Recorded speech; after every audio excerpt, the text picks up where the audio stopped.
Hello and welcome to DCP Live episode number 261. We have a very special guest this episode, Podrick Payne from Game of Thrones. Yeah! Welcome, Podrick. What This a is guest. incredible. Welcome. I know, right? I just want to say, it's all true.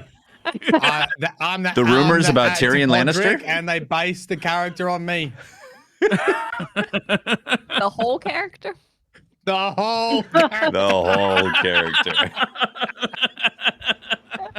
Yeah, wasn't Podrick, let's say, rather girthy? Popular with, yes.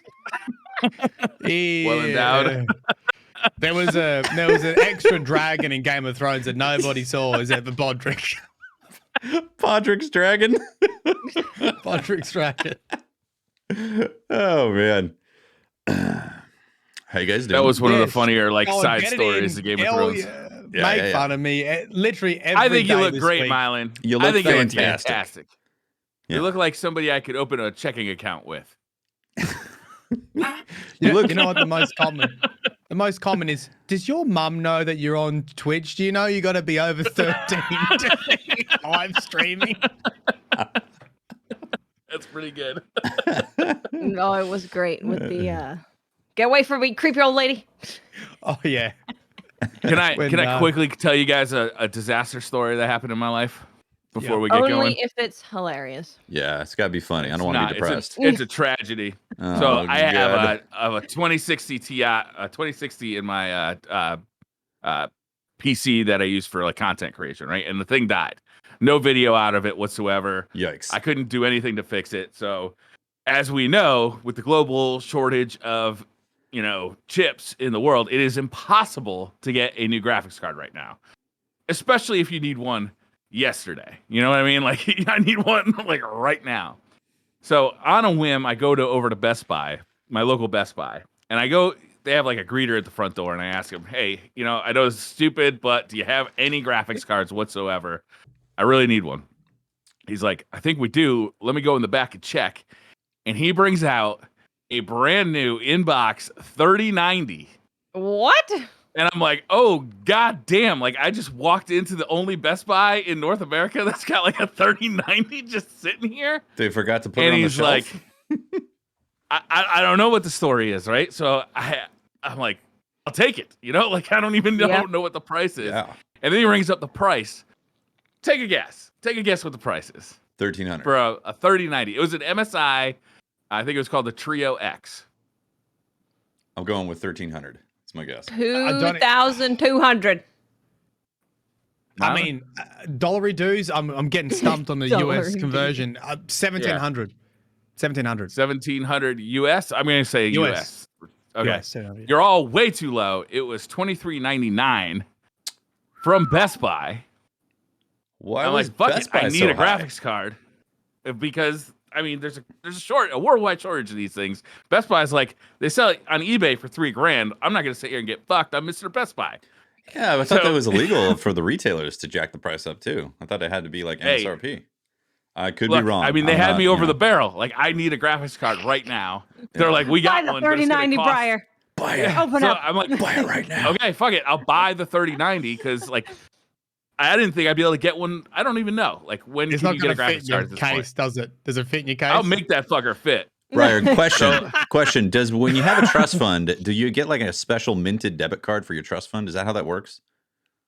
They keep it low key. It's black, doesn't have any okay, writing yeah. on it. It's pretty nice though. Nice. Really I was classy. curious about that. So I'm like, yeah, okay, I'll do it. Like I'm not happy about it. They're like, we can't sell it without the extended warranty. I'm like, you fuckers, really?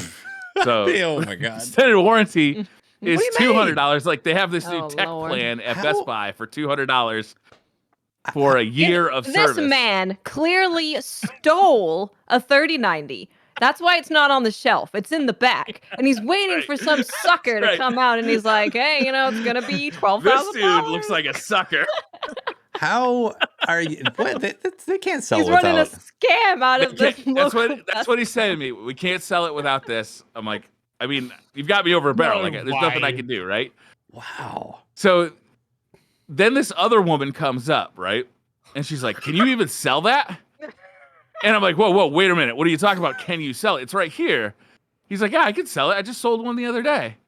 She's like, all right, give it a shot, but put your code into the computer, right? They have like each employee has a code. So he puts his code in the computer. He tries to scan the barcode.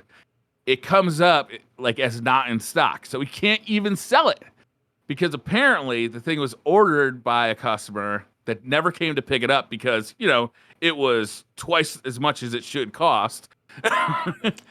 So they literally had it in front of me. I was holding it and I had to hand it back to them. Oh. That's where you book it, Brian. You say, this man is a scam artist. I absolutely should have. You throw 2,600 at the face and you run out the door. You should have said, well, technically it doesn't exist, so see you later. Right? Put it down the front of your pants and run out of the shops. I can't steal something that doesn't exist, motherfuckers. I'm out. Smoke So I had to walk out of that store without a graphics card. I have never felt as baited by anybody in my entire life as I felt by Best Buy that day. I went directly home and I ordered a brand new computer with a 3090. Oh, Jesus. How much was your brand new computer? They just like...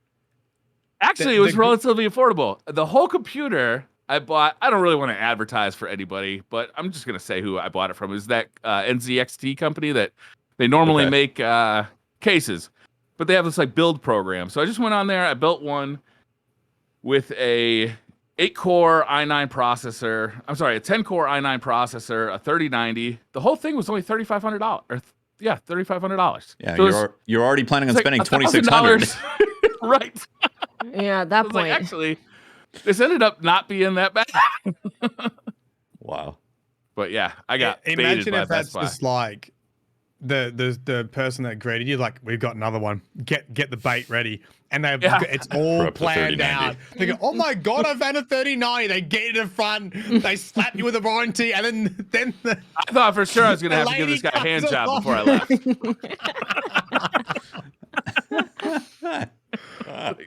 Oh wow. Yeah, that is depressing. Yeah. Also, I bought a Macintosh too because I was like, I have to have like a content creation PC. What type of Mac did you buy? Like graphics cards. One of the M1 Macs. Yeah. I didn't like it, honestly. It was not nearly as fast as I had heard. So I actually returned it. I was like, I don't want this. There you go. So I just want a new graphics card, a 3090. Yeah, well, I mean, in comparison to a Threadripper with like a 2080 or whatever, like, yeah, they're not going to be as fast as that. Man. Right. But yeah, that was how Best Buy. This sounds like, are we sure Breyer didn't get invited to the MiHoYo headquarters the other day? Who's MiHoYo? The Genshin Impact. Oh. They've been floundering on some of their events. Get it, because he's a billionaire. Got it. Watts, what do you have in your hands? This is a baby Smallin. Oh, nice. A fallen baby. Adorable. And it arrived just before the podcast. So I had to grab it and bring it. This is what it looks like, how big it is. It also glows in the dark. So is it, have you licked it to see what flavor it is? I've not licked it. Well, what we flavor? should do that. And then is it grape or blueberry? You can hang it up. How puntable is it? Very You know, punt worthy. It's pretty good. Yeah. Do you think you could hit like a 25-yard field goal on that? Yeah, I think so. I think it's possible. What are the aerodynamics of a small and baby? Come on, Bar. You don't want to eat it or kick it. Oh my God. I'm gonna eat the eyes first because they look like the candies on top of a cake. Oh no. So you should be getting your Smallin soon. Hopefully, everybody. Delicious. I can't wait. O'Brien can maybe lick it live. We'll hold a special show called Licking It Live. And Licking It Live. It would be great. Oh, that's going up on the Patreon. Before we get going for our video version, I put the picture of Podrick and I forgot to show it while we were talking about Podrick. Oh, so right. There it is. So now we get to laugh again. Look at Mylan. Look at Podrick. Mylan, can you shift more towards the camera a little bit? Hold on. You want me to? Yeah, there you go. Yeah. Right there. Wow. That is spitting image. What were you doing between the years of 2009 This and is incredible, man. Just incredible. Yeah, if you're an audio listener, make sure to Google Podrick and then take a look at Mylan recent stream. You'll see what we're talking about. I think you look great, Mylan. Yeah, look fantastic. Thanks, guys. Hey, you want to hear? Don't worry, you'll be able to get your license soon. You'll get through that learner permit phase. You'll be 16 years old soon. Yeah, as soon as you finish the Emu Wars. Yeah, let's hear this Australian fact. I'm ready. Yes, Australian facts. I wore my Aussie shirt too for it. Yes. Oh, you did? Let's see. Hey, where was that photo taken? About kangaroos. Where was that photo taken? In Australia. Yeah. I flew to Australia and flew back. It looked like Australia. I was like, when did Yeah, because I was in Australia. Come on, man. Didn't call me up. What's that? What's doing that? It's just Northern California looks very much like Australia. That's all. On fire, 1975. 1975. 1975. Disco 1975 was on the rise. Podrick Wars. Podrick Wars. No, incorrect. Okay. Led Zeppelin was touring. Queens. The Queen fired There's a Queen of everyone. Australia? The Queen in Britain fired everyone in Parliament. Nice. Wow. Because we are part of the Socialist Commonwealth. uprising. Power move. So what happened was they couldn't pass the budget or whatever. It's between the Senate and the House of Representatives. And they were in a stalemate. And the Governor General, Sir John Kerr, who represents the Queen, called the Prime Minister into the office, fired him, appointed the opposition, who then passed the bill, passed the budget so government could form. And then obviously the party that it's a Labor Party, but that's going to confuse the audience. But the guy that got fired, their party's like, they didn't even know. They're like, what? Wait, you fired us? So they put forward a vote of no confidence. And so then the Queen said, stuff it, you're all fired. So they just dissolved it. Clean house. Everybody got fired and I had to do another election. I wish we could do that right now. You know, that is the true hack, is if someone gets into government that you don't like, the Queen just comes along and says, all right, starting again. Try it again, everyone. Don't mess it up next time. This is how the Queen dropped the mic. So the Governor General, right, with the formal proclamation that ended with the words, God save the Queen. Wow. After firing everybody. That's kind of That's cool. some Inception stuff right there. And yeah, that's a big dick move right there. Yeah. Yeah, that's big kahunas. Just to give you a little bit of extra cherry on top for you, our coat of arms, which represents, I guess, the Commonwealth, is there a kangaroo and an emu. And the Kangaroo. reason why is The downfall of Australia. they can't walk backwards. So it represents that the nation keeps moving forward, which is ironic because everyone was so pig-headed, no one wanted to take a step backwards. So the Queen came in and said, nah, you're all fired. Wow. Wow, I didn't know that. That's quality. That's pretty cool. Was it a good thing that she fired everyone? It hasn't happened again. Look, all the kids are playing. Well, guess what? There hasn't been more stalemates like that. Like Queen's gonna come fire us all. Mummy Queen's gonna come tell us off. Oh. Yep.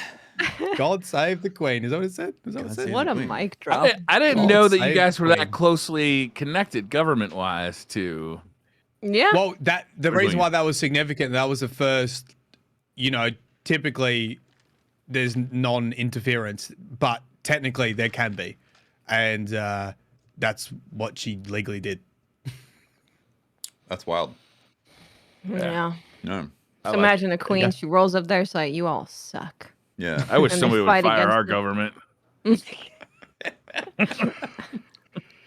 I didn't know if I actually promised something else. I couldn't remember. I was scrumming through the VODs to work out if I promised a different Australian fact. And I Probably couldn't something see about it. Donkey donkeys. shoes? Yeah, donkey wear, donkey attire type of stuff. No, I think we did the donkey shoes. Yeah. Oh, did I say I was gonna research more into donkey shoes? I feel like, Or were you gonna find out the name of the famous donkey who was with the guy? I don't know. Maybe. I feel like the Queen sacking everyone's a pretty good one. That's pretty That's good. pretty That's good. wild. I think it's pretty good. I Wild like that political one. tale. Yeah.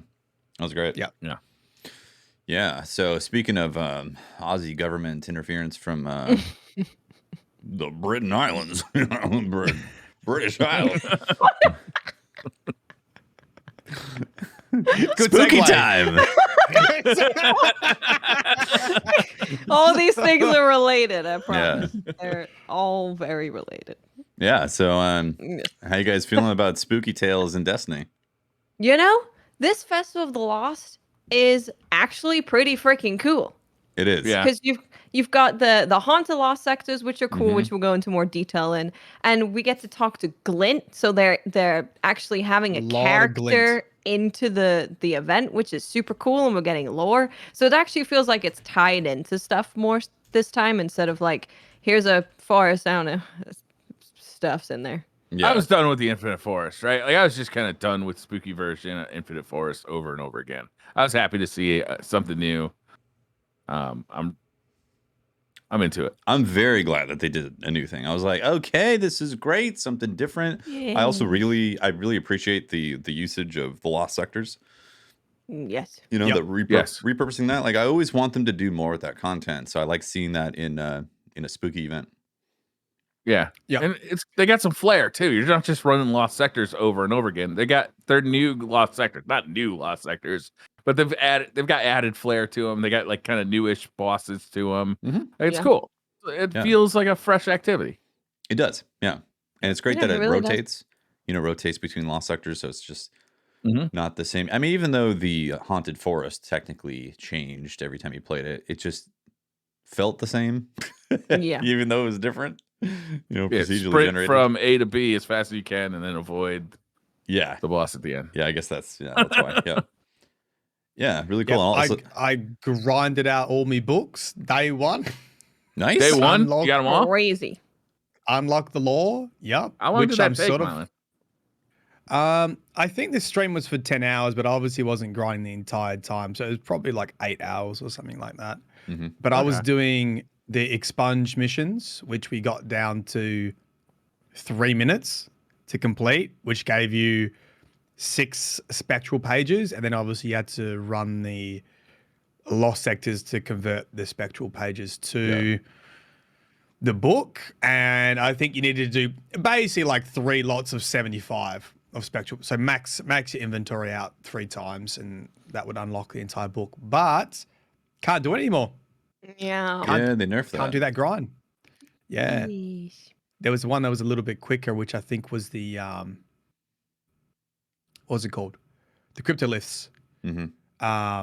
Was even quicker. Fallout did one, which was like a 60 seconds or something. Once you got the grind started, every 60 seconds you're pretty much getting 6 spectral pages. Yeah, that's fast. Oh wow, that's fast.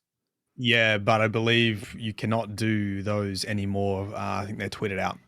DMG the Bungie helped put out a tweet saying that it was Wrathborn Hunts, Expunge, Nightfall. Was there another one? If you could check. But yeah, they're basically nerfing the amount of pages that you get from those activities. Oh, yeah, it was from Bungie help. Wrathborn Hunts, Expunge missions, and Lake of Shadows Nightfall. Yeah. Limit spectral pages and candies. Yeah. Which I look, I got a lot of my rage out this morning. I felt I don't know why. I don't know why. Why? Yeah, it's the thing is like so that kind of cheese thing allowed you to get all the pages in one day, but you were choosing to grind that out for 10 hours to get it done. Yeah. And I feel like, that most people are probably just going to do a bunch of different things to get pages. Maybe they'll do like a real hardcore farm for a little bit, but most people aren't going to go and just farm it out that quickly to get all the lore pages. It's just not going to be a thing, I don't think. No. I think this was really unnecessary. Yeah, I feel like it's a content creator nerf as opposed to like the standard player. Maybe they'd do that for like an hour or two, but I don't think most people want to go and just grind that one thing to get it done. Yeah, I 100% didn't want to do it. The only reason I did it was because you can't access the lore any other way right now because it's not on Ishtar Collective. It's not on any third-party apps. And the only way you could do it is playing in-game and unlocking it. And I thought, hey, it'd be great. Unlock it all, and then we can sit down and read it. And it's actually really good. it double downs on Glint's lore and your relationship with Glint, and he's gone his fantastic journey to discover the myth of the headless ones, and it's actually really cool. It's really cool. So it very much obviously seems like trying to artificially increase their stats, their player engagement stats for the event, essentially. For the event, right? Whatever report that goes in, whatever report that goes to, so it on paper it looks better. But I don't know. Yeah, I feel like we need to do that. It felt strange for them nipping that, because like what's the alternative? Well, you go and do activities. Well, you were doing an activity. It's just now you can't complete it as fast. Well, it was, you know, a lot of people were saying, well, this was a way for me to interact with older content that I haven't done in forever. And I had a reason to run that, which was cool. Yeah. Because you haven't done Wrathborn Hunts or Expunge in a while. So. Honestly, it should come as no shock, though, right? It was like, this has been Bungie's MO since the Loot Cave. Oh, no. It's like, Totally. If they feel like there's an exploit that's going to be used to get loot faster, that's a little too fast for their liking, they're going to shut it down. Well, if they feel like people consistent. If they feel like people are engaging with the content in a way that they don't want or didn't intend to originally, you know, then they're like, let's stop that. And yeah, it's just like you said, it's like if you want to get that lore stuff fast, or you just want to do that for an hour or two to grind out some pages, it's like, all right, what's the harm, really? Yeah, I didn't see a huge amount of harm with it, and like. What you get what's the Jurassic gun, the pulse rifle, Green, and and Horror Story, like no, the guns are okay. They're not. Yeah. And like even if you are doing it, like I actually sort of didn't mind doing that. Expunge was actually fun. You had to speed run Expunge and do all the glitches to like, you know, get under 5 minutes basically and try to skip everything. It was actually sort of fun getting back in there. And then, you know, I've got a vault full of horror stories and Jurassic Greens to go through and just see if I've got anything decent. Like, hey, I'm playing Destiny. That's what Destiny's about. Yeah, it seems like word on the street is that Darkest Before is definitely better. Yeah, than this one. Yeah. Yeah. Okay. Yeah, I think its stats are better in general. This is like a reskin version of Lincoln Green, right? Yep. Yeah. I think it looks pretty cool and it's fine. Yeah. You know, it's I like solid it. I like gun. using it.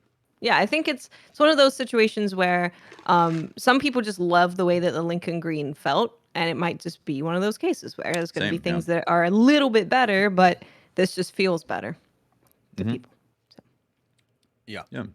But in general, the event, like the aesthetic of the event and doing the event and the lost sectors and the lore and the dialogue from Glint is all fantastic.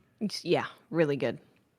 I love that they incorporated Glint so much. He has so much dialogue, depending on which lost sector you get, and it ties in very nicely to his stories. Nice. Should we talk about that story then? Yeah, if you want to talk about it. You're going to give us all the details, Mylan. I read every single 27 entries. So that's a lot of entries to like just it really is a lot.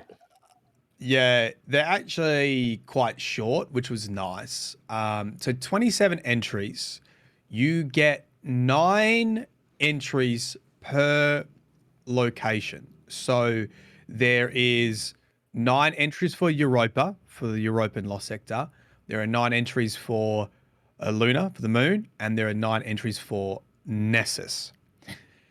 The lore is actually really confusing until you get everything together and you try to think about like the big picture of what they're doing, because it jumps backwards and forwards between essentially Glint trying to discover the mythology behind the headless ones. That's what the whole book's about, is like, do they exist? And Glint's going on this journey with you to, you know, basically what would you call it if you went to find not the Yeti, Ghost Hunter? the big monkey going through the woods? Bigfoot. Bigfoot. Right. Who's the big guy with the big feet? What's that big Your dog, the bounty hunter, hunting for people. Right. Whatever you call that. Glint's going on that journey with you. He's like, I've heard about this myth the headless ones. Let's go on a journey to find out how they're, if they're true or not. And Crow, the lore in the Sparrow, the headless horsepower, tells us that Glint basically leaves Crow with Keitel. So last time in the weekly lore, when Crow got shown his memories, he got all upset and he said, "I'm out of here." And Koro spoke to him about being an ambassador or whatever to Keitel. So apparently he's gone off with Keitel now, and he's on Keitel's ship. And Glint says, "Oh, you'll be safe here. I'm just gonna go and check out wander the off. headless ones. Well, I'm just gonna go for a bit of a wander, and we're gonna get some bonding time in with the Guardian." You're not gonna need a res. You'll be fine. They're on a break. That's interesting. Yeah. So isn't he in a little bit of danger without Glint being there? I would have thought he would be in a little bit of danger, considering we're concerned for him being corrupted by Savathun, and he just got all of his memories back. And he's I thought he was going to the Vault of Ass on Venus. Yeah, I don't know what happened with that. So that's in the lore book. He visited Venus, but that bit hasn't been continued yet. So we don't know if that's actually going to be something that takes place. I have to check if there's a timeline in there, but it could be something that hasn't happened yet. Like he might end up going to Venus later. I can't remember if there was a hint at when that took place, that lore entry. So the Europa lore entry, and you don't really get this picture until you see everything. Essentially, each lore sector is a different story for the origins of the Headless Ones. And this took me ages to work out because I was like, what is going on here? And I'm like, oh, okay. It's like Glint's getting all the rumors and he's collecting all these rumors from different locations. And that's what the lore books tell you. He's like, he theorizes that, oh, this is how the Headless Ones happen. And this is how they happen. And this is, so Europa actually introduces a lot of lore about Deepstone Crypt, which was super interesting because I'm like, especially them seeing the tower. I'm like, oh my God, they're dropping massive lore bombs here. And then it never really goes anywhere. And then eventually implies that the Headless Ones are exos that had their heads removed. And that's one of the theories for the that Headless look Ones. like knights. That end up looking like knights. Yeah. Right? Interesting. In Luna, in the Moon lore entries, it is hinted at that it's due to hive necromancy. And that the hive, and it also talks about the K1 artifact, which is from Shadowkeep, which is the little orb that Clovis Bray dug up and led him to Europa to then make exos to mix darkness with the Vex milk. So another tie-in to, I think it's actually the entity comes up in this one. And I thought, Briar, I have the perfect lore entry for you. Okay. I was meant to tweet it to you, but I think it's a similar topic. So Glint speaks to a cryptarch and he's trying to work out why pumpkins? Why pumpkins? And the cryptarch goes, I've got this ancient text and it's a magazine. It's a lady. It's a gentleman's magazine, is what they call it. It's a gentleman's magazine. And he's like, see? They're all painted like pumpkins. And Glint's like, huh? I still don't get the connection. Yeah. I'm not grasping this one either. Is this more of like a mushroom adventure with Glint? Because it's starting to sound like we're going on a different type of adventure. Well, that's a funny thing. So Glint keeps going around and he keeps getting, he gets sent on the wrong path for a lot of this. Like, he's like, why pumpkins? Like, and then someone shows him basically a Playboy magazine. Hold up. Does he think the boobies are pumpkins? Well, they were painted like pumpkins, yes. Is there a pumpkin category for porn? There might be of course now. there is. Oh, my bad. All right. I can't believe I missed this. Yeah. There's a whole subreddit for it. It's all the different root vegetables. It's everything. Yeah. And I believe the moon's also about actually guardians being resurrected through hive necromancy and becoming the Headless Ones. And the final one, Nessus, is about Fallen killing a group of guardians and somehow transforming them into the headless ones. So that's why on each lost sector you actually have like Fallen, Vex. The Vex mind is Europa. The Vex mind converted the Exos into that, and then the Hive on the moon, right? So different reasons for the headless ones creations, which is actually a really nice journey. Cool. Yeah. Yeah, I like that a lot. Yeah. Fascinating. There you go. Now you don't have to grind. Hey, got on And the lore Glint pages. is just a wholesome, precious character. I'm so glad Glint is here. Yes. Yeah, he's too good for us. He is too good for us. Yeah. Very cool. Yeah. So I've had a pretty like no silver policy around here. But I was looking at that new spider sparrow. Oh, yeah. Yep. I think I gotta break the rules here. The spider sparrow is the legs go. Yeah, and then when you boost, the legs go back. It's when you boost. It's the most horrifying yet awesome thing I've seen in Destiny, I think. It's real good. It is good. Wait, I'm so have you already done it, or you're teetering on it? No, I haven't done it. I'm teetering on it. I really wish that kind of stuff was earnable in, this loot-based shooter. Yeah. It pains me that so much of the coolest stuff in Destiny is in that store. Yeah. But man, it's Do you have to so pay cool silver? that I just don't see the rest of my life without that sparrow. Do you have to pay silver for the dinosaur gear? No, you can get it for Bright Dust, and you're also going to be able to get the Sparrow for Bright Dust later. Oh, at some point, one just week not or something? available yet. Yeah, if you want to rock. Apparently, it's I next will week. hold off. Next perfect. week, I'll buy Bright it next Dust. week with Bright Dust then. Yeah, perfect. There you go. Did you guys check out all the dino armor? Yeah, I did. Mm-hmm. Yeah. Mm-hmm.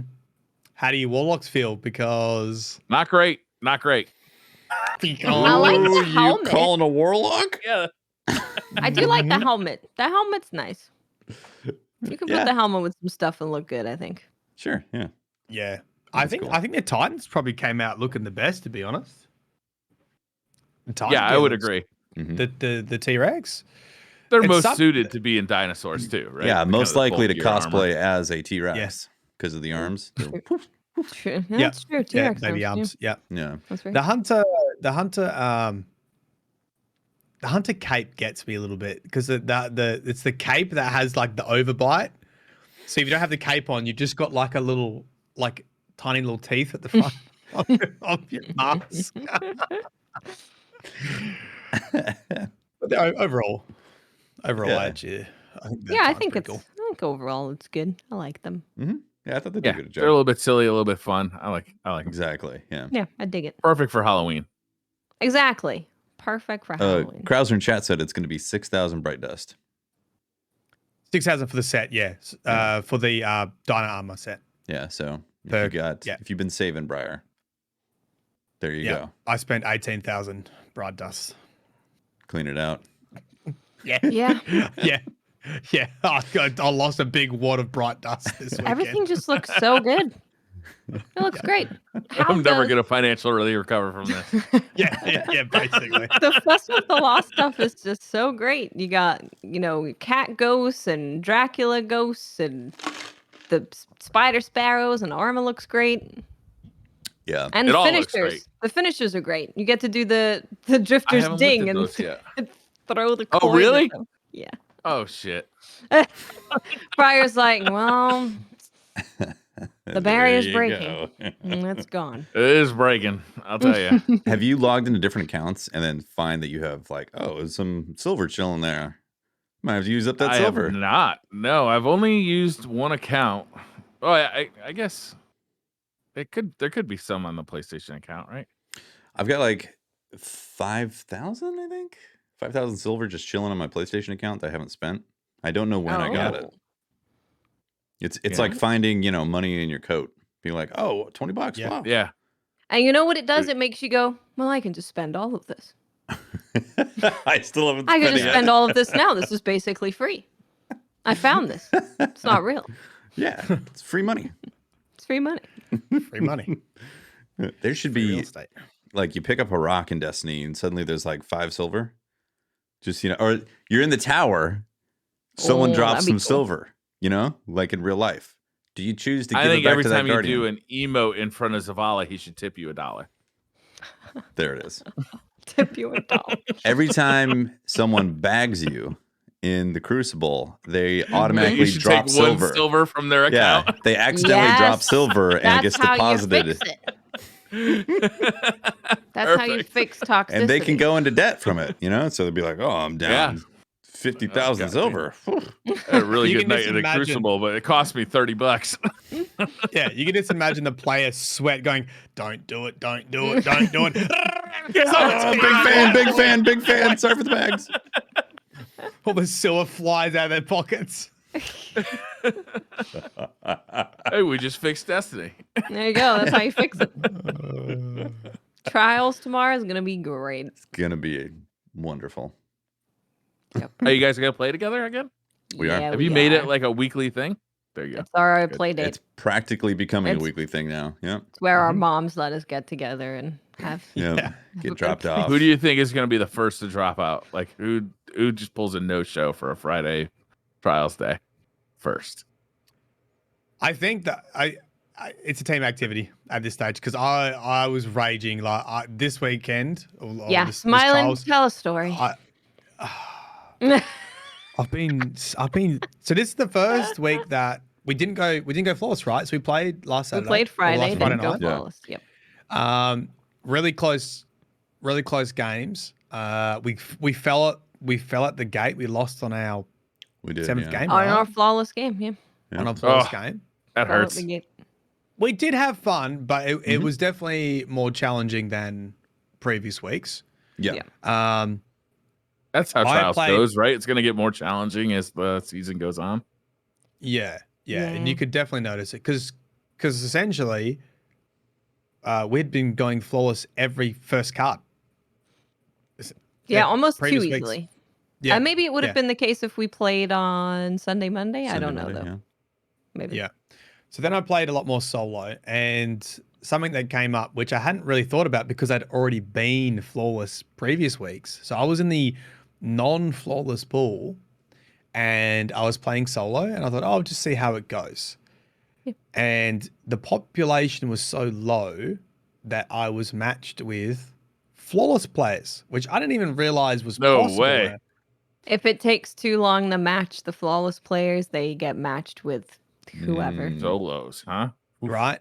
And the guys that I went up against, I was raging because I thought they were farming the non-flawless pool. I was like, "You mother beep!" Like this is absolute bullshit. Like, get out of the playlist. And then someone in chat brought up their stats, and they had been flawless, and like total flawless wins like 280. Like just Jesus! Like top 0.3% of the players. I'm like, what is? And I started to think about it. I'm like, for me, when the flawless pool ticks over, it's 1 o'clock in the morning, Monday morning. Right. Because it's Sunday afternoon for you, right? Or Sunday reset, like Sunday 10 a.m. or something. Yeah, Sunday 10 a.m. Yep. That's when the flawless pool kicks. So it gives you guys the Sunday afternoon to get your flawless. So for me, it's in the morning of Monday. So Monday's basically out because people go to work. And so it's no longer the weekend. So the population ends up being really low. And I was just getting matched with flawless people. Yeah, that's unfortunate. It definitely did matched feel... with people off continent. Like, do you get matched with people that are not in Australia? Asia. Yeah. Yeah. Okay. Yeah, that makes sense. Yeah, but it's not like awful. But yeah. What is it? What's the match? What's the lag like when you're playing with Watson Tefty? It's not horrific, but you can notice it. Yeah, I think you notice it more in trials when you're like peak shooting, or where one bullet can make a difference. You notice it a little bit, but it's actually not like. Sometimes I see worse worst lag in Australian servers, to be honest. Sure, yeah. It's kind of a miracle that it can happen at all. You know what I mean? I was going to say that I did notice this last time that, like, because Watts, you actually called me out on it, and I had to think about it for a second. I was like, I definitely died around the corner or around the wall more often the last session that we played than the previous ones, and maybe it's the population. I don't know, but like I noticed for sure, like, because again, when one bullet counts and you're around the corner, you're like, I made it, I'm around the corner, and then suddenly you die and it moves your ghost back. Yeah, like that's frustrating, right? Right. Yeah, definitely. And I definitely noticed that a lot more in that card that we played than the last weekend. So I don't know, maybe the population drain has already happened. I actually didn't see Trials report and what the numbers were. I haven't seen numbers really either. I think so. Seeing what Mylan's tweet about just playing people in the flawless pool because there's just not enough people to pick from. It really made me think about something I hadn't thought about, which was people in places that have lower populations. The flawless pool must really suck. Yeah. Because you're having to wait really long until it decides to match you with each other to go outside of the flawless pool. Mm-hmm. And the more that this goes on, I think the more the flawless pool is going to be problematic because you have good players who want to farm, probably want to do like Friday, Saturday and just farm as much as they can and not play Sunday, Monday. You have other players who are waiting till Sunday, Monday. They're just doing one flawless, if that, and then getting off and they're done. Yeah. So I think it's just really splitting the population. And I think it's also the worst for average to above average players, which I assume would be the largest population amount. Mm-hmm. The average. The average. Like not really bad, not really good. Just the people who are kind of middle of the road who first week of trials, they were like, oh my God, I can like maybe get lucky and go flawless, or I can just sit here and actually farm and get rewards. And that's super cool. Is now it's a little more difficult to do that. Yeah.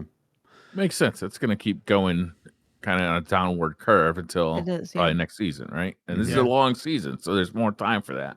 Yeah. I mean, the sniper, I'm sure, didn't bring in a bunch of people either because I don't know. How many people do you think are going for that sniper versus other weapons? I was keen to have a shot at it, to be honest. But I do think the loot pool, like I got a lot of loot week 1.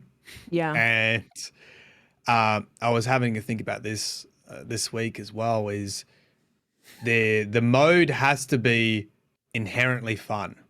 Yes. And week 1, I felt like it was inherently fun because of the population. Because they're obviously not going to be able to keep up with continually adding new loot to the Trials loot pool. And if people are just externally motivated to play the playlist, they're obviously also going to leave. And that's rough. And I think what I was speaking with Chad about was, have you heard of the idea of flow, a psychology term called flow? Yes. Yep. To do with challenge and skill. So if something's at the right level of challenge for your skill set, you experience flow. And that's when something's enjoyable. It's when you're like, oh my God, look at the time. It's been 4 hours, right? Time passes quickly.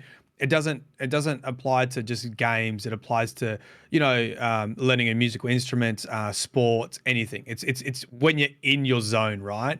And if something's too challenging for your skill level, you get anxiety, you get frustration, and if something's too easy, you get boredom, right? And essentially, when you look at like trials, you're talking about a matchmaking system that's trying to get everyone in the zone, in the flow. And I don't think that system exists because someone has to lose. Yeah. And what I think for me anyway, for week 1, the reason why I think week 1 worked for me is I never sat in an area because the population was so big. I never sat in an area of anxiety and frustration or boredom. So I was just cycling through. We had close games, 4-5. We had 5-0 wins.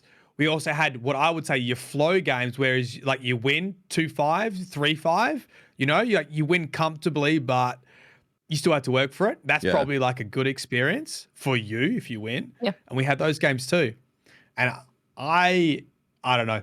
I would really love to see it as an experiment to go back to week 1 when trials is not so shiny, because week 1 also that'd had be interesting. the loot rework. It had anti-cheats. It had matchmaking solo players. Like it was like a shiny new toy, and the population was huge. I'd be interested to see what would happen with them reverting back to that matchmaking system, which was card based and skill and a bit of skill based in there. Now that some of the excitement of trials is already starting to taper off. Well, isn't Friday and Saturday still the same like it was when it first launched? Or no, we've got the floors pool, right? We've got the delayed floors pool. That's the main difference. Right, but Friday and Saturday shouldn't technically be different, right? Well, it can be different in that players might be waiting to play later, which can cause population to not be as strong. Yeah, I didn't think about that. Yeah, you're absolutely right. Right. Yeah, I agree. I agree that there is like, so the psychology behind it is they have to have people that want to play it regardless of whether or not they're winning or losing. And they got to do that somehow by some sort of reward or activity, like either make it enough enjoyable for everyone, even if you're losing, or make the rewards worth it, even if you're losing, to get a big enough population there. Because as soon as the population starts dropping, the fun level drops dramatically as well. I think for the average player, you know, like I'm in that average bell curve, and like, if I have too many games where it's like I'm either getting stomped or it's just uber frustrating because of what's happening, then I find myself wanting to start checking out faster.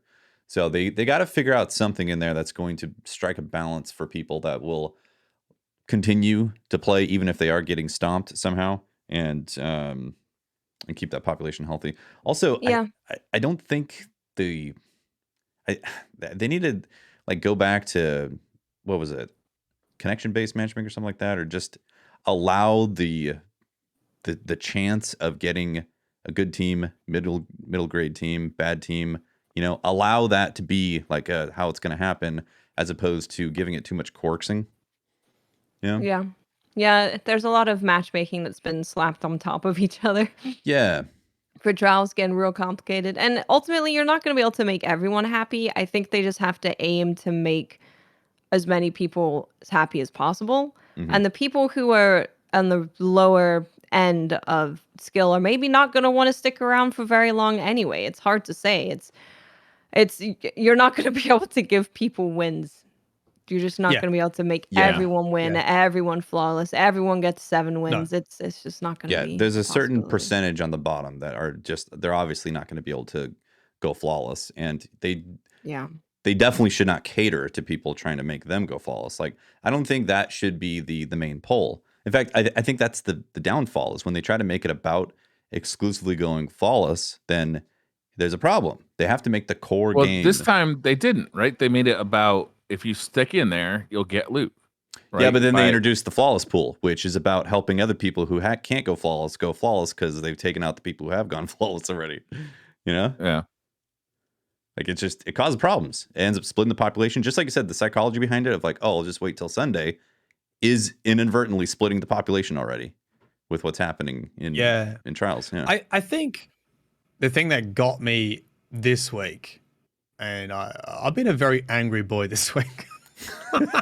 Salty my lid. I don't know why I've been so salty, but I've been salty about a lot of things. Was it because of the boss in Metroid Dread? Because I got salty from that. Oh, I saw that tweet. No, I haven't played that. I'm actually keen to play that. Memes was like, why are you so pissy right now? I'm like, it's a goddamn video game. Hard? Is it really hard? He's a mother. Yeah, he's really tough. It's pretty difficult. That's good though, right? Is that a good fun? Like, you want to get better and you want to do it? Or is that a frustrating He's readable. He's definitely readable. It's just you have to juggle so much in 3 phases. Right. You know, so it's tedious. I still don't think it's like a Dark Souls boss, but it's hard. Right. Yeah. Right. Yeah. For when you're just chilling on the couch with a Switch, it's harder than what you imagine. I'm like, I'm relaxing right now and I'm so frustrated. Get closer to the Switch screen.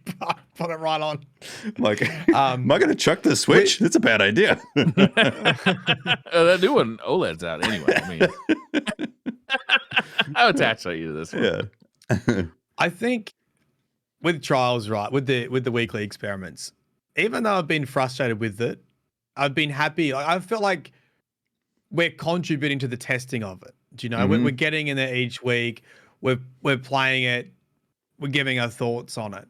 What I think I got a little bit angry when I just looked at the TWAB is we didn't really get any feedback on the stats from this week, because I felt like this was the last week of the experiment where things were going to stable out for changes, and it would have been nice to see how things were going. And I felt like it sort of just cut short. Because, you know, week 1 we had, you know, everything changed. Week 2 we had the flawless pool stuff. Week 3 we had objectives with delayed flawless pool, and this week we had no objectives with delayed flawless pool. And I sort of wanted to see what are the numbers looking like now. And I know they don't want to talk about trials every week, but it was a short TWAB, so I sort of I would have liked they to kind No, of I agree. felt like they purposely left out some trials info, right? I know, yeah, like you said, maybe they don't want to talk about it all the time, but I think while we're figuring out what trials is and how it's going to work, I think it's really interesting to see each week what it's looking like. Because then if they come out with, you know, maybe they want to make a change or whatever, I want to know the stats for every week officially from Bungie, so I know that they are like the most correct stats we can get. Yeah. Yeah. Because I don't know, I felt like I sort of felt it was cool, like getting the stats. I felt like I had the lab coat on and I was participating in the experiment, you know, and doing my best to play. And then it's sort of like, and I felt like this is probably the last. It's going to probably remain like this until I think they said October, because I was digging through the TWABs before. I think they're going to keep it like this for a little while now. So there's no point probably talking about it every week until they do. Sure. It's already October. They're going to try the freelance playlist. So it's going to be, they're going to have the normal one and then they're going to add a freelance, I believe is what they're doing, to see how that looks for the weekend. Yeah. That's going to be interesting. I'm very curious, because I guess that was another thing. I did play a few games solo on Monday and they were terrible. I was like, this is solo was really hard this week. This is garbage. I don't know. Yeah. I was like, it's just going to put myself in a bad mood playing this, so I stopped. And I see that Josh said that in chat that I think the solo playlist takes over the main one for the weekend. There's no point in doing that though, because the point of testing if a solo playlist is going to be a thing that can work is you're testing can the population stand up. So if it's just like you can only go solo, then that's the only way that people are going to be able to play trials, and more people are going to play trials because it's a test and they want to test what it's like to go solo. So it's not going to give them any valuable data to do that. Yeah. Also, having a solo test on is this week? What week is this of trials? Wasn't this the 5 week?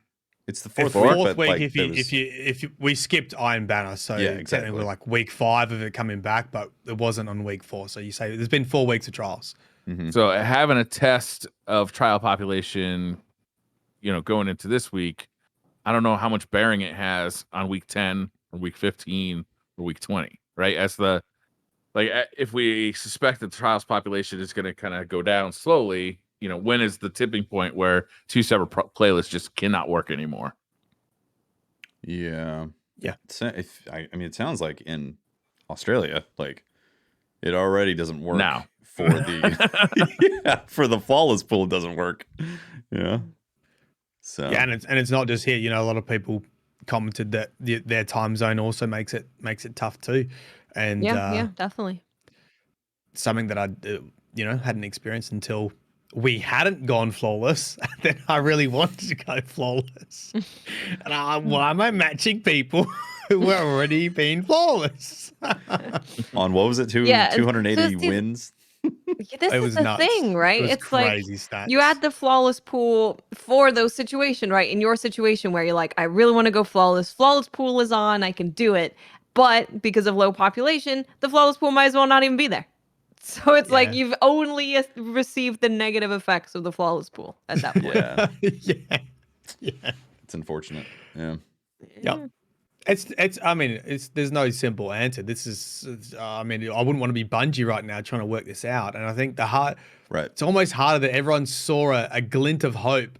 Mm-hmm. Everyone's like, saw a spark, like, hey, there's something good here. How do we get to it?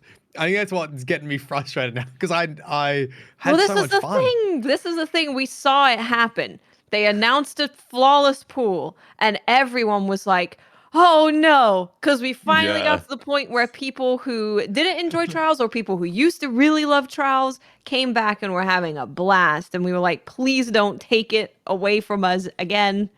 And yeah, they're like, we fixed trials and now we're going to break trials. What do you think about that? Yeah. Like, what are you doing? I mean, yeah, hindsight, I don't think they expected it to be as successful in week one. And they obviously had already planned to do all these changes. And, you know, if you could do it over again, I think they should have stayed in the week one, let the dust settle so they could really collect some stats and then add the flawless pool. And because I just don't feel like week one was too much of a shiny toy. That actually, Mylan, I think would be super interesting to do is just turn off this week. Turn off the flawless pool and see what happens. Do players still feel like there's not enough population? Are people getting more angry because now they're coming against like the really top players all the time? Like, turn it off for a week and just let people try it out and see what the sentiment is. Yeah.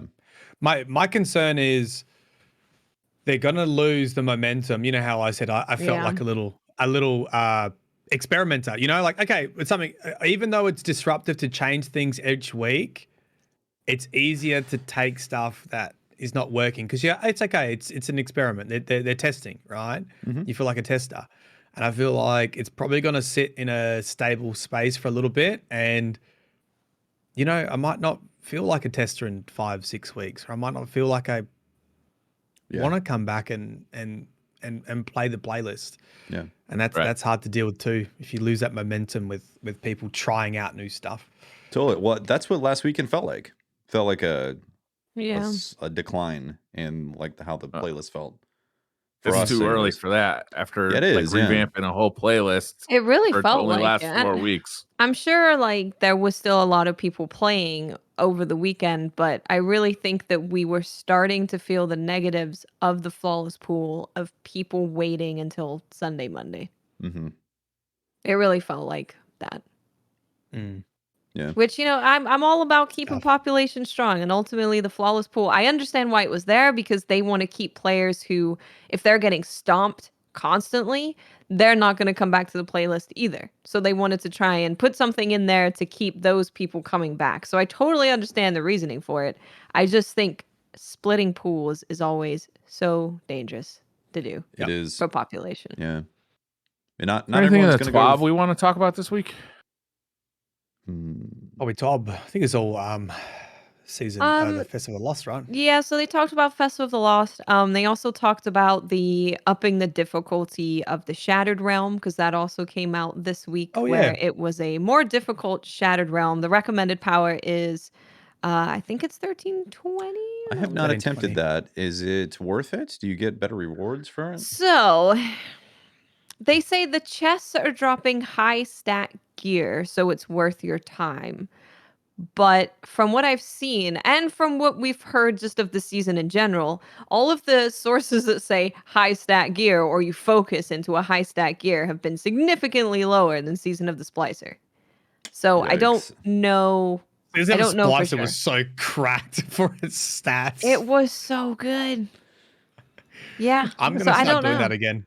I think I'm going to for my Warlock because she doesn't have a lot of really well stat rolled armor. So like the expunge and stuff's the way to go. 5 minutes, mate. Yeah, it's the way to go. So yeah, it's a thing. Also next week, the 6-player activity Astral Alignment is getting a more difficult version. So you're gonna have to be 1320 for that. And there's gonna be additional modifiers each day to keep things interesting. And it locks your loadout. And if you fail to complete it or wipe it, it sends you to orbit. So it is hardcore Astral Alignment. Once again, I read this. Astral Alignment. Yeah, the 6-man activity. With 6 people. Yeah.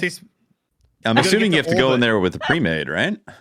It's like, I guess it's kind of like hard mode menagerie. Yeah. That was the case, as if you die, you got kicked out.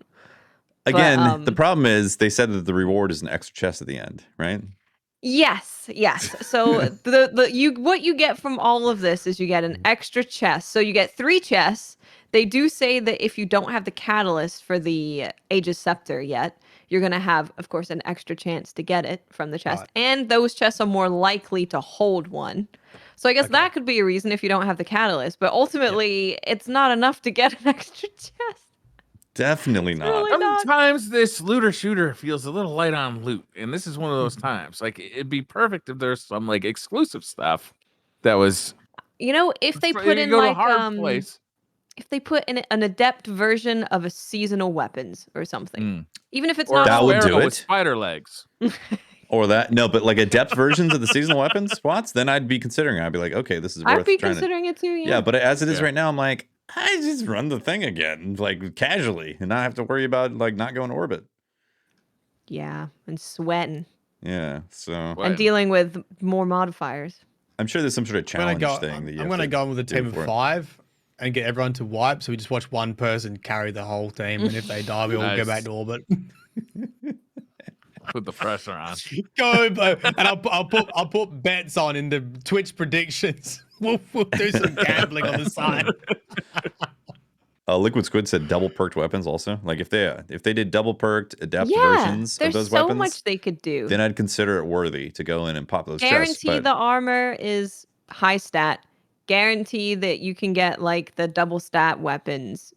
Maybe add some adept seasonal weapons. It's got to be something like something different that I can get from the activity, not just an extra drop of the normal stuff from the Yeah. Stinky. Yeah, one extra chest. I'm like already kind of disappointed when I pop that chest half the time. So yeah, I haven't gotten anything I want from it. 2 times to be disappointed. I mean, I might do it for the catalyst. I don't have the catalyst yet, so I don't have the catalyst yet either. Yeah, I didn't grind out Astral. I saw As to Cross, and I was like, nah, I'm not doing 30 of these. whatever. So I got it after I think 3 or 4 tries of playing Astral Alignment. Was that just lucky then? Did I get lucky? I think that was pretty lucky. Oh, interesting. Okay, because that was another thing too. I was like, what? That thing just drops. Playing it normally. Didn't realize I got lucky. There's people that hate you. There's people that hate you right now. Yeah, I think between 10 and 15, maybe. Oh, okay. Yeah. So you were pretty lucky there, I reckon. Yeah. Well, that's what I've heard. I don't know. The only other stuff in the TWAB is they missed some patch notes for the patch that came with Festival of the Lost. So they fixed the issue with Hawkmoon's Paracausal shot not getting bonus damage. So Hawkmoon's now Hawkmoon again. So that's great. Thank God. It does say that. Yay. The temporary fix for this issue means that you will once again lose the buff if you pull out your ghost on the final round. They will fix it in a future update. Okay. They fixed an issue with the firing line perk was not giving the intended 20% damage buff, so firing line is back on the table. Mm-hmm. They fixed an issue with the new Monte Carlo ornament causing the weapon to have increased recoil. Lovely. And they fixed the Ariana's Vow ornament bound by oath so that it shows the first glance perk status correctly, and the most important and disappointing one, and destruction of my happiness. Bottom Tree Dawnblade, Igniting Touch. Fix an issue where all igniting touch detonations counted as melee damage. So no longer do you really need to use necrotic grips because it's only going to work as intended instead of working on your super and your grenades. They broke your fun. Broke my fun. So I'm taking those off now. Broke Trials Pool, now they're breaking your fun. My God. We're definitely left. Not going flawless today this weekend. The only fun left is the toaster and the helmet. Oh. It's the only fun left. That's it. Going back to transversive steps, I guess. Mm-hmm. How boring. Boring steps. Next, they're going to touch the big suck. Going to make that gun suck. Yep. Yeah. Yep. Leave the big suck, please. They did say that they are nerfing Mythoclass in the December update, I think. Yeah. So that's a tale as old as Destiny. Nerfing Mythoclass. I know, right? Yep. True. That'll bring you back. I still remember going into Crucible and getting killed by the first time and like, what was that? And then like researching what it was. Oh, good old Mythoclass. Yep. Well, anything else? Should we do some Twitter questions? Yeah, it might be Twitter question time. I think so. Let's do it, Briar. Cue it All up. right, Ringo the Dingo says, Mylan has been an amazing addition to the crew. However, there are some major points to be clarified before embracing his full DCP-ness. So he's got a few questions for you, Mylan. Copy. Number one. Fire. Here we go. Number one, where'd the beard go? What happened? Milk or cereal first? Milk? What? Oh, milk or cereal first. You put the cereal in and then you put the milk in. Right, like a normal person. If you do that way around. Pineapple on pizza or no? I am not against someone who wants pineapple on pizza, but I don't prefer it. You don't partake. What is your favorite drink and snake? Drink and snake. Yeah. Correct. As in a snake. I'm drinking Dr. Pepper and then that snake Stroking goes your snake, obviously. Yeah. What snake strolls into your office? And you're like, hey, have you buddy. heard of Podrick? It's an anaconda, mate.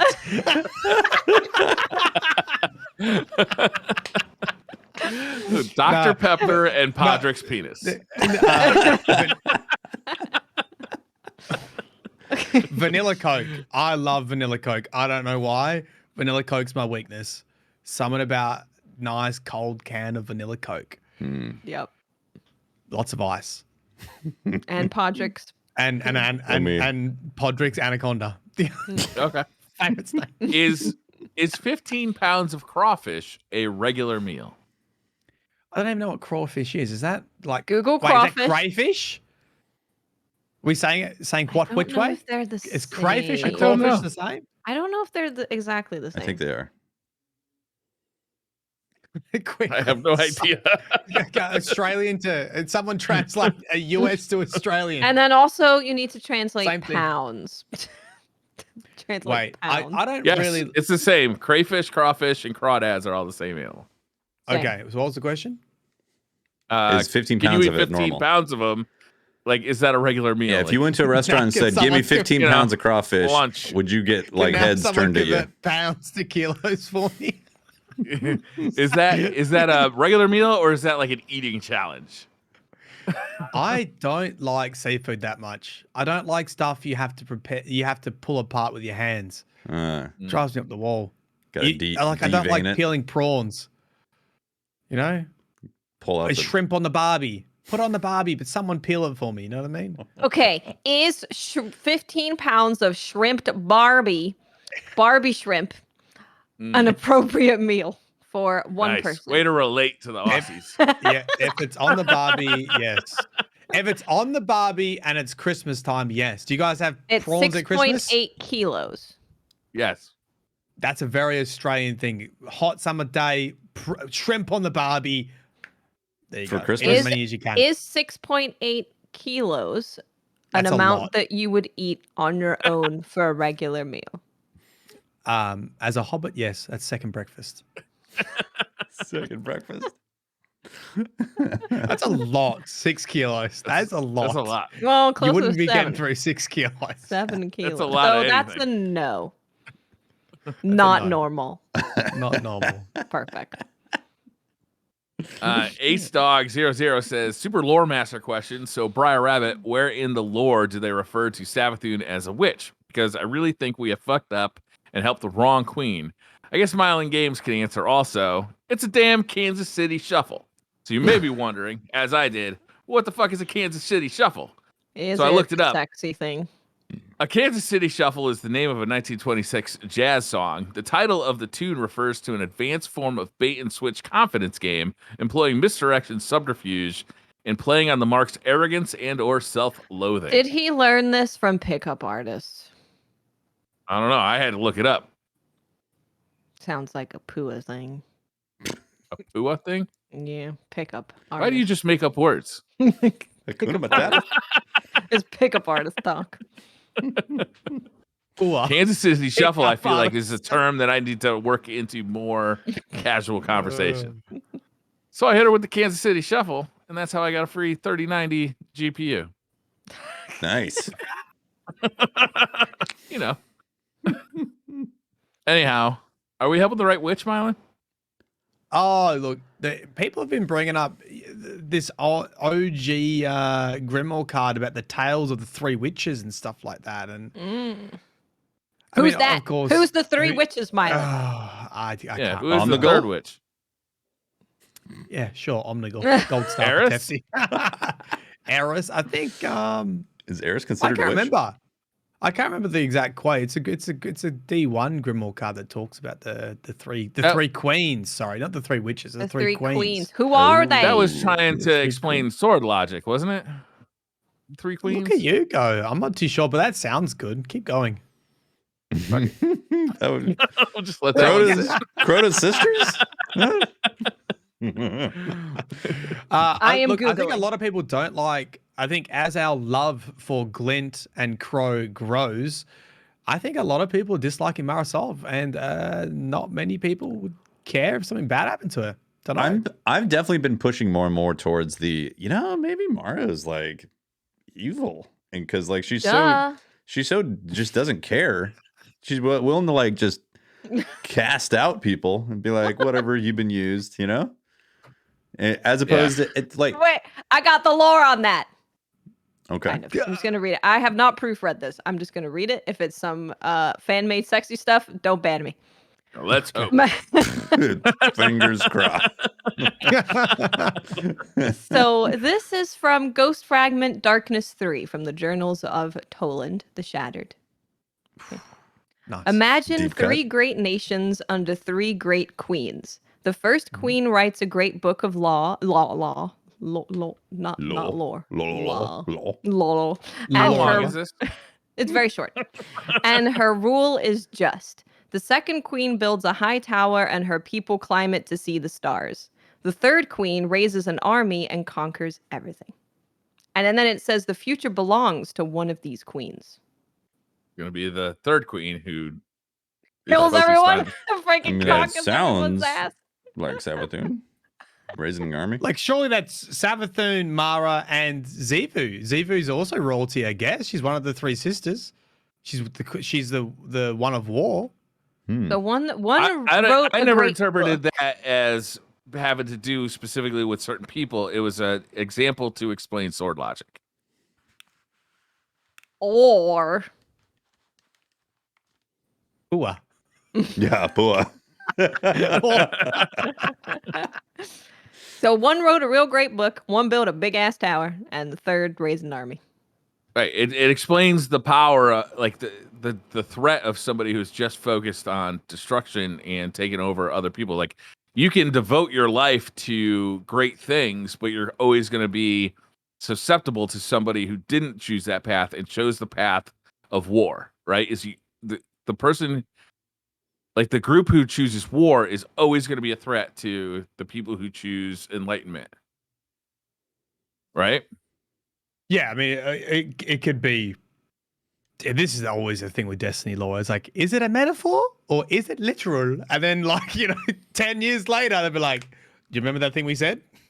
Do you remember the thing we said about the queens? It comes true." Yeah, a lot of people put in chat like Oryx, because of the Books of Sorrow, like wrote a book of lore, and Oryx was originally not the king, but a queen. A queen, and then Savathun building a tower, Shadowkeep, Crimson Keep, and then Xivu Wrath being the one of war. But also, I don't know.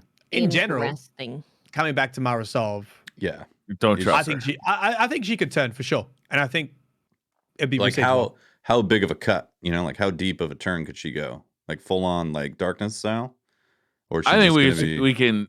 As long as we have the same enemy, we can trust her. But as soon as our goal isn't the same, then we can't trust her anymore. Like, she clearly doesn't like Savathun. So we can trust the fact that she hates Savathun. But besides that fact, we don't know what her motives are. And her motives are not the benefit of the Guardian. Yeah. If she had to level the city because the city is in the way, would she do it, do you think? Yes. Yes. Yeah. 100%. Yeah.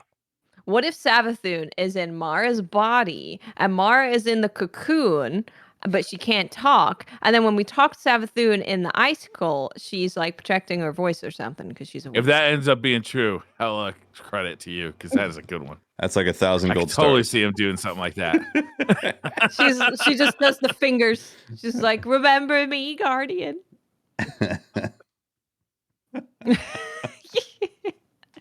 Lola Young says, assuming Erisborn plays a large role in the Witch Queen, should we trust her? I know the Eris is bad.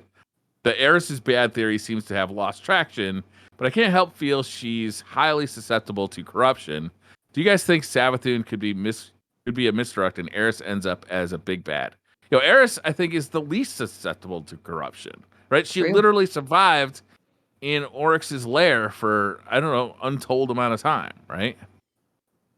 Yeah, she used an Ahamkar wishbone to escape the Hellmouth after they tried to take out Oryx, and then she saw with the eyes of the hive, and the tower judged her for that because obviously she looks pretty evil. The droopiness. In the dark future lore book, Eris does become evil. That was the lore book from another timeline, basically. I think it's been said so much. I just don't think Eris will betray us. Yeah, I don't think so anymore. Morla wouldn't do that to us. Yeah, true. That's true. She would refuse. That's our source. She would refuse the storyline. He's like, nope, I'm not reading that. I'm not reading that. Change it. Gonna have to rewrite this arc because I ain't saying it. Because I ain't doing it. Christopher Schimmel says, how do you guys feel about this year's changes? So he's talking a little bit about me here. He's been vocal about the staleness of the event being the same for the past 3 years, and many in the community agree. Are the changes meeting your hopes? What are everyone's thoughts on roasted pumpkin spiced bride? I see what you fucking did there, Christopher. That was what you called the old jazz bait and switch Colorado dance. Yeah, the Colorado shuffling. The Kansas City shuffle. The Kansas City smoke 'em. Yeah, I like the new activity. I'm sure in 3 years, if it's still the same activity every Halloween, I'll be like, okay, I'm ready for you to switch it up again. But right now, I like it. Yeah, same. Yeah. And I love they added a lot more voice lines to it and the lore and all of that. It's great. It's more tied into the universe. It feels fun, doesn't it? It feels fun. Yeah. Do you think they have to change it next year because they can't just reuse the same story, can they? That would be weird to reuse it. Yeah, they're gonna have to. So they at least have to take the story bits out if they're gonna reuse the activity. I'd prefer them to evolve it that way, honestly. Like in fact, they could just take certain lost sectors that might have come out and then revamp some of those, assuming it's not terribly difficult to do that, and then have the story kind of evolve with it. I'd prefer that. That'd be nice. Yeah. I think overall it was pretty cool that they have this silly pumpkin head, bosses. Yeah, it's fun. It's Halloween. They actually tied it in. Like, you could say, oh, it's non-canon or whatever, and they took a character like Glint that is so fun to be around and took him on a journey to just accompany him to investigate Halloween myths. He's like, Guardian, I've become obsessed with Yetis. Yeah, follow me. That would be great. Sam says, what type of Halloween costume armor would you like to see next year? Also, what is the best Halloween candy? 2-part question, Sam. I see what you did. They should do a Ghostbusters throwback. Oh, fuck yeah. Right? Look like a Ghostbuster armor. Oh. And make trace rifles rather than shoot straight. They just go wavy. Yes. Yes. That would be amazing. That would be great. Found long lost technology in New York City. Get a sparrow that's painted with the Ghostbuster symbol. That'd be amazing. Crossover. I'm 100% on board. Yeah, that'd be great. What is the best Halloween candy? I don't know. There's so many good ones. It's the best Halloween candy is the ones you buy right after Halloween. Discount They're candy. cheaper and still just as good. Huge bags that are way cheap. Massive. Yep. The best Halloween candies are the one that my wife brings to work, because otherwise I'm just gonna eat candy for like a month straight. If I was going all out and just picking faves, regardless of whatever is in them, I'd go with Reese's. Reese's are great. Yeah. I like those lint truffles. Those are real good. Yeah. I don't know if those are Halloween candy though. Yeah, it's a little fancy. That's like Christmas. That's Christmas candy. A little fancy, right? A little fancy for Halloween. Yeah, that's I get spendy. You're done with Thanksgiving, Fill have up a some bucket of those. lint chocolates. Christmas lint chocolates, yeah. I'm gonna go with candy corn because fuck the internet. Exactly. I'm gonna go with pineapple flavored pizza candy. Yes. Okay. That is in the shape of a candy corn. I like it. We don't really do Halloween here. Well, I don't. In Australia? Really? Well, So I hate to tell you, you're gonna have to get a costume. What about them drop bears? Oh yeah, wait. When do I need one? Halloween. I don't know. That's a good question. End of October. Yeah, you guys should sort out your costumes. I can just make it up. Wait, do we need one for DCP? The 28th. 28th. 28th, baby. Wow. Do I have to suddenly come up with something? Yep. All right, we got 14 days. 2 weeks from T-minus 14 days, Tefty. I know I'm going as Podrick, baby.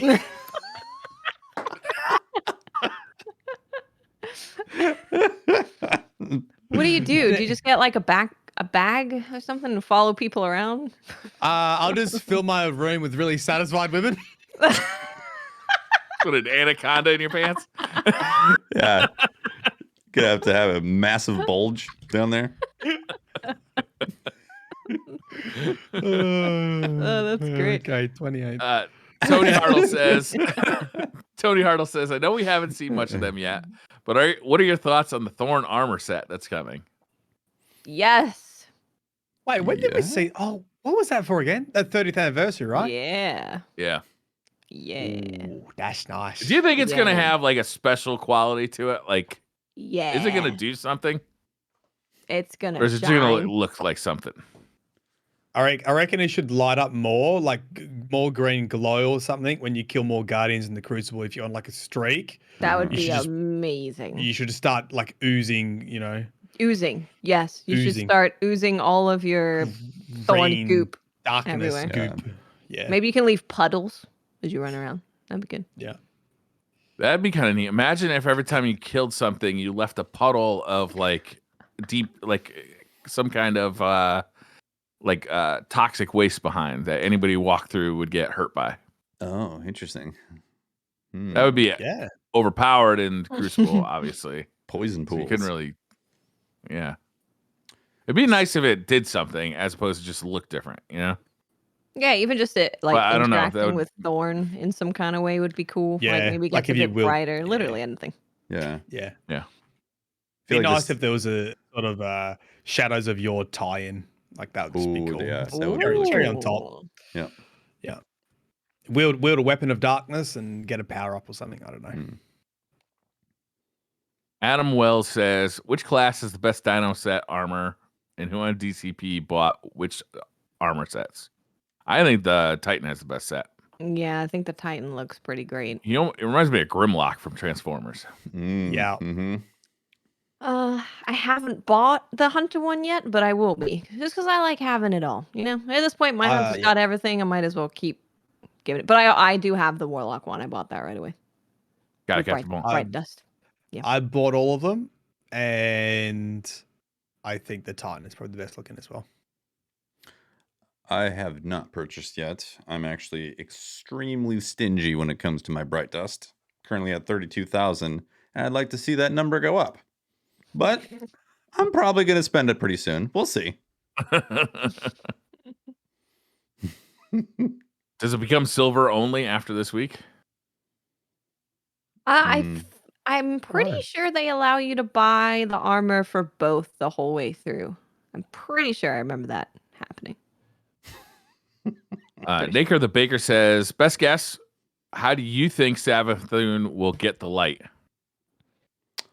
Man, I had a theory and then I forgot. So I think it has to do with the crow, and she's going to extract it from glint or something, or crow glint combo of doing some sort of crazy hive disgusting thing, you know? If they do something to Crow and Glint, I'm actually legit gonna be upset because I feel like they're so great now, and that makes me almost excited, but also scared that they might do something to Glint. Please, not Glint. He's too good for this world.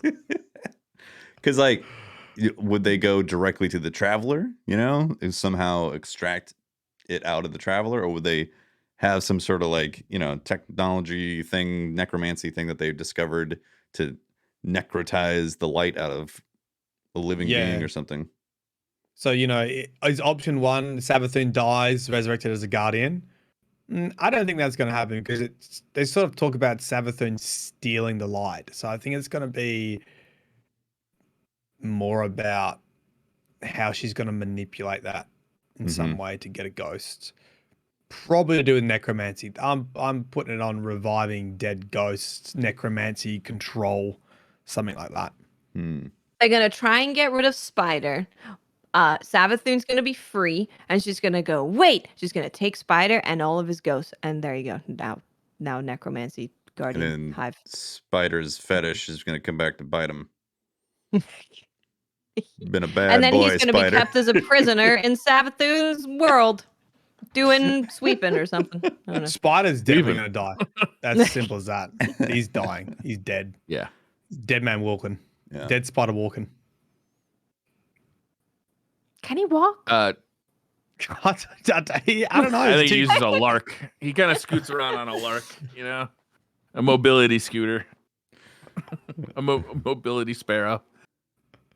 Probably the spider one. Dustin Dyer says, when do all you think that Destiny will fully move over to the next gen consoles, just like they did when Rise of Iron released? I get that buying new gen consoles are almost impossible to get right now, but they will probably have to do it sometime, right? I would say at least 2 years. At the minimum, I would think. Yeah. Yeah, because like the PS4 version, Xbox One version is still decent aside from the frame rate. Yeah. Like the frame rate's the biggest thing, but visually they look pretty close. Frame rate and field of view. Those obviously they make the experience considerably better, but on a frame by frame basis, there's a lot of similarities. Obviously the PS5 looks better. Yeah. I mean, what are the factors that they got to take in? Like, how much of the player population is still on the PS4 and Xbox One? How much money does it cost to continue to co-develop those older consoles? Like, there's a lot for them to consider. But when the equation comes out to it's cheaper to get rid of it, and there's not that many people playing it anyway, then that's the time to cut it off. But they probably have to predict that far in advance, right? Yeah. They got to get through obviously Witch Queen and all those big major expansions that have like final shape. You know, nothing's going to happen before them. They got to get through all those first, I think, and get to some sort of not reset point, but probably whatever the most logical entry point is to get when the tech's there and more people will have a place the next gen consoles and all the developers are using it and the games are coming out, because right now I can't get one and there's no point getting one, you know. Well, they say the global shortage for chips is going to. I got one you can have. It's $2,300. There you go. It's going to last until end of 2022. Like that's what they're forecasting right now for this chip shortage. It's gonna be a while, man. Yeah, assuming like, you know, you factor in getting caught up on that. So you're looking at the majority of the population having access, say, mid 2023, to where if like, oh, I have the money right now, let's go buy one. Walk into wherever you buy it and buy it. It's going to be like a year and a half from now. So, I assume they have to look at like console adoption rate to see if it's like a thing that they can do. Yeah. It is worth noting that the PlayStation 5 is Sony's fastest selling PlayStation of all time, even faster than the PlayStation 2. Even with the chip shortage, they're still sold 10 million of them already, or 10 million of them as of like sometime in August, I think. So it's like, I mean, they're selling fast. You know, they're constrained, but they're making a lot of them. Yeah. I don't know. I think 2023 is probably too soon. 2024, maybe. Well, that's what they're saying about the chip shortage. They're saying end of 2022 for the chip shortage to last. Yeah. And then you have to think about the manufacturers getting caught up to that. So let's say mid 2023. Yeah. Who's next here? Bennett says, "What are your thoughts on a Destiny MOBA?" I literally don't think about it at all. Nope. I think it'd be cool. I feel like a Destiny MOBA could actually work pretty well because we already have like abilities in Destiny. So I think you could probably translate it pretty in a pretty fun way. Mhm. So I don't think it's a thing that maybe necessarily needs to happen. But in terms of translating Destiny from what it is into a MOBA, I think that the translation could be pretty painless. I got a question for you guys. Based off of this question, if you could request and get granted any type of game to have like a Destiny side story, what type of game would you like to see the Destiny world spill over into? Like a genre? Ooh. Like another first person shooter, like a single player, a third person? I want a single player story game where we can get like a fully fleshed out segment of Destiny's story. Whatever section you want to pick. Third person action game? Third person action game. Yeah, for sure. I would like that. To be able to see the characters and see, I would love that. That would be awesome. That'd be super fun. Like God of War style kind of thing. Yeah. That'd be awesome. I want Apple TV to drop just an assload of money to say we want a live action Destiny. Because have you seen Foundation? Fuck yeah. Foundation looks amazing. Like their pacing and story is like So really good. rough, but like the visuals is just like, holy crap, this is amazing looking. So imagine Foundation with Destiny. I talked about this on a tweet because I saw but it's E for Eric. He's the one that makes the guns. He put out Polaris Lance and then made it look like he's actually firing Polaris Lance, and it looked incredible. And I was like, I need this in my life. I need a show that looks like that on TV, please. Yeah, that'd be great. I'd love it to be Apple TV who did it too, because they are just spending loads of money on TV shows. Massive TV budgets, like insane. Be like, yes, Yeah. do it all. Have all the set pieces look incredible. Yeah. Who's that guy who did? Was it District 13? Neil Blomkamp? Yeah. Was that his name? Get him to do it too. Be like, here's $200 million for a season. Yeah. Yeah. Go fuck with this. Yeah. I would like to see like hardcore horror first person shooter survival. Like you go in, it's dark age style. You're not just killing hordes of enemies. Like you see a group of fallen, and they're going to be tough to take out. And if you die, your body's getting looted. They're going to strip you of all your stuff. Your ghost's going to revive you butt naked, and you start again, survival style. Wow. So if you see someone running around with like full exotics, you're like, that dude's been surviving. that dude's been surviving. Some like Tarkov style Destiny. Yeah, like Tarkov Destiny, basically. Yeah. Interesting. Yeah, I really like Wass's idea of like a third person action adventure game, like a la like a God of War or something. Kena Bridge of Spirits, something in that vein. Yeah, the Destiny that could story be is really just cool. so strong that I think making a single player in-depth story action adventure game would just work. Yeah. Yeah. There's so much Their to work writing with, is right? so good. All right. I'm going to be Chico says, hold on. I'm going to be the odd one out. I'm going to go with a Switch game when you're a Glimmer dealer. And it's like a top-down, farm merchant type of thing in the Destiny universe. And you deal in Glimmer. You're in exports and imports of Glimmer. how about you play as the Cryptarch? That kind of makes me nauseous. No thanks. It's like you're the bad guy. You crossed the line, Briar. Chico says, "Dear DCP, I regret to inform you the truth about Destiny. Every gun is easy to use, and the hunter killing you with Shatter Dive Fellwinners is in reality just truly outskilling you. The only way for you to get good is to use what you have fun with. Best wishes of support." Yeah, that's true. The hand cannon shotgun is the most skillful thing. And if you use anything else, you are trash. And how dare you dad. Trash. Stupid fathers. Well, we've been trying to get good for years now, And frankly, Chico, thank you for pointing this out. I mean, really, I think it's gonna be a life-changing moment for all of us. We're gonna use a bow and a quick swap hand cannon, 120. I saw clips of that. That looked dirty. That looks really dirty. Awesomeness says, what was the last Call of Duty you enjoyed and your favorite Call of Duty? Also, are you guys hyped for the super innovative, never before done WW2 Call of Duty coming out this year? I have looked at nothing about Call of Duty Vanguard. Like, I know the name of it, and that's about it. Same. Like, I'm kind of like on a fuck you Activision point anyway. Same. So, like, the chances of me forking over any money to that company right now are low. Yeah, I keep seeing Diablo 2, and like, there's a bit of me that's like, oh man, I want to play Diablo 2, and then I'm like, nah, screw that company. So I haven't been looking at any of the stuff. So they try Activision and show out there making a strong, changes. Activision out there making a strong argument for piracy. Almost as strong. The last Call of Duty I enjoyed was Call of Duty. Was it Black Ops 3 or 4? I've kind of lost track of how many Black Ops there's been. I think it was 3. But the last one I loved was Ghost, which is a super unpopular one, but one that I really enjoyed. Well, this is the thing I was going to say. Unfortunately, I think the last one that I actually enjoyed was Ghost because I didn't like from Advanced Warfare onwards. Advanced Warfare broke the franchise for me. Same. Same. And the one before that was Ghost. So it's like, yeah, that was the one that I actually played. But the one that I really liked was Black Ops 1. Black Ops 1 is my favorite. All right. Yeah, so from memory, Black Ops 1 is my favorite of all time as well. I think Black Ops 2 for me. I can't actually remember. Yeah, Black Ops 2 is great.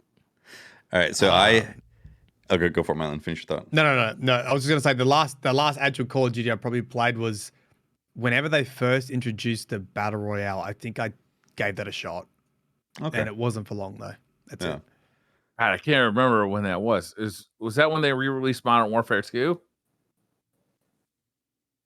Could have been. I don't know. It was the first. I'm not paying attention to Call of Duty anymore. Exactly. Like, they really lost me. So I'm really checked out. I have a quick story with Call of Duty Ghosts. So I also, last one was Call of Duty Ghosts that I enjoyed, but not for the same reasons of you guys. It's because my buddy was super into it and I was trying to convince him to play Halo. And then I was like, fine, I'll try Call of Duty Ghosts. And I kept like just talking crap about the game constantly every time we played it together. And then it became like a personal meme with him and me. And anytime something bad happened, some sort of like thing was that like we're going around LA and like some sort of like, oh, it's bad news. I'd be like, sucks, man. Call of Duty Ghosts. I'd just say Call of Duty Ghosts after anything that was bad or like not good. And it like got to a point where it really pissed him off. And that's funny. It brings a glee to my heart. So. every now, in fact, I texted him Call of Duty Ghosts. A couple months ago. It's still going like 7 years later. Now he laughs, obviously. No, but 7 years later, he's like, oh man, these were some funny times. So yeah. That game launched with the PlayStation 4, Ghost did. Did it? Wow. Yeah. Yeah. It was like the hot new Call of Duty that launched with the PlayStation 4.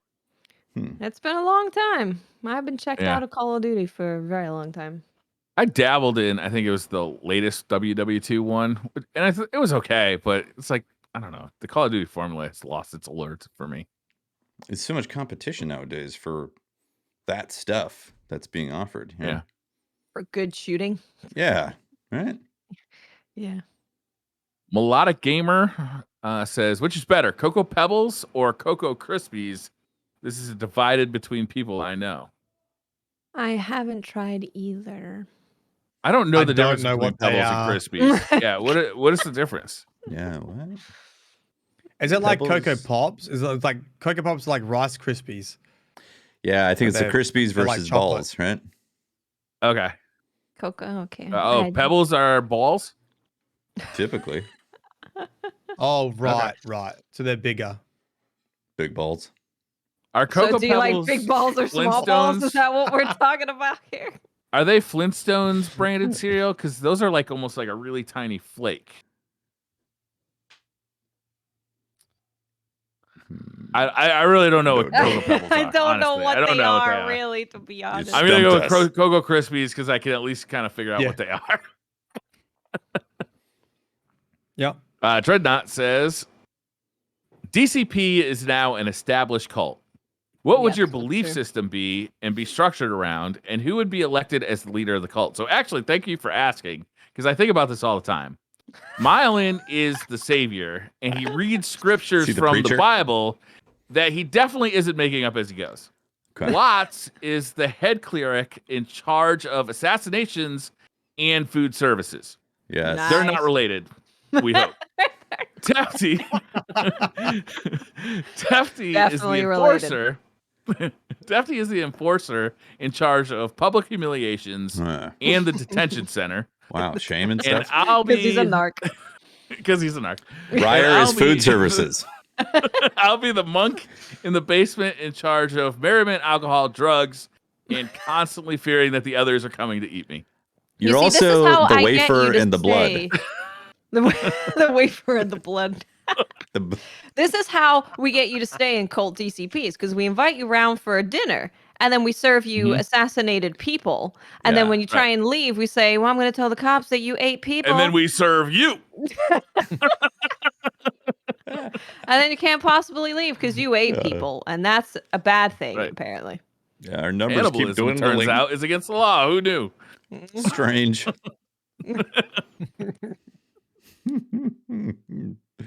Blaney McBlanderson says, which true statement seems to be the least truthy? I hate when he does this to us. Oh boy, here we go. This is when Blandy breaks our brains. All right, number 1, Cleopatra lived closer in time to the invention of the iPhone than the building of the Great Pyramid of Giza. Wow. Okay, I can see that, because I know the pyramids are ancient. Ancient. Yeah, ancient. Yeah. Like dinosaurs? Like 10,000 years. An Australian trap... I don't think it's that long. An Australian trapdoor spider known as number 16 lived to be 43 years old. 43? Australian What's the average spider's life of... a trapdoor spider? How long do they normally live? 43 years old. I don't know. But I've got Can you Google it, please, Mylan? Due to you being an Australian having the most accurate Google results. What's your craziest spider story, Mylan? Well, my parents go on a bit of a trip through Australia camping and stuff, and they're living a age of their retirement where they're doing like fancy camping. They take like everything they can with them. So they've actually glamping. They call it glamping, or they hardcore so they've got a soda. You know the soda streams that you can make your own soda water, glamping. so they can. Got it. Yes, that's definitely glamping. So they can drink alcohol, right?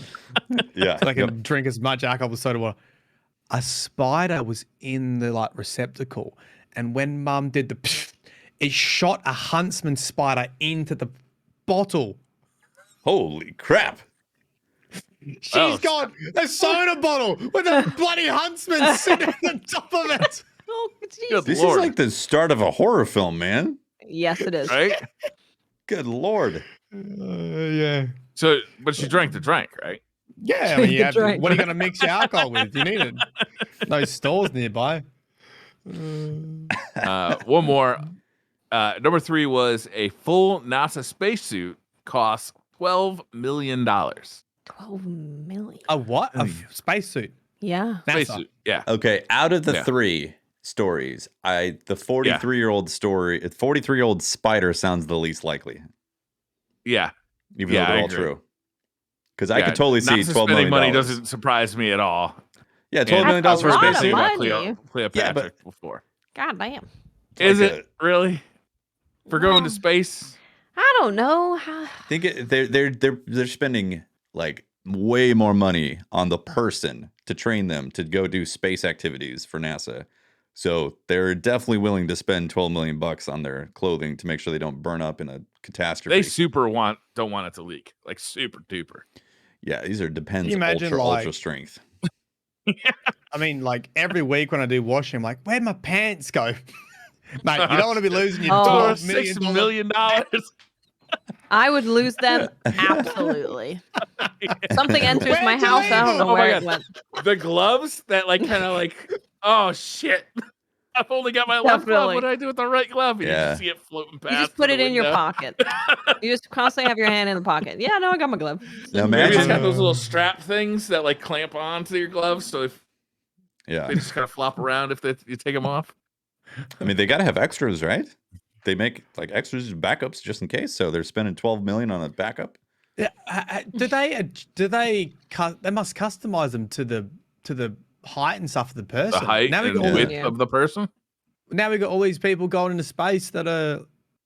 Wait, but is it just a space to like exit, or is it?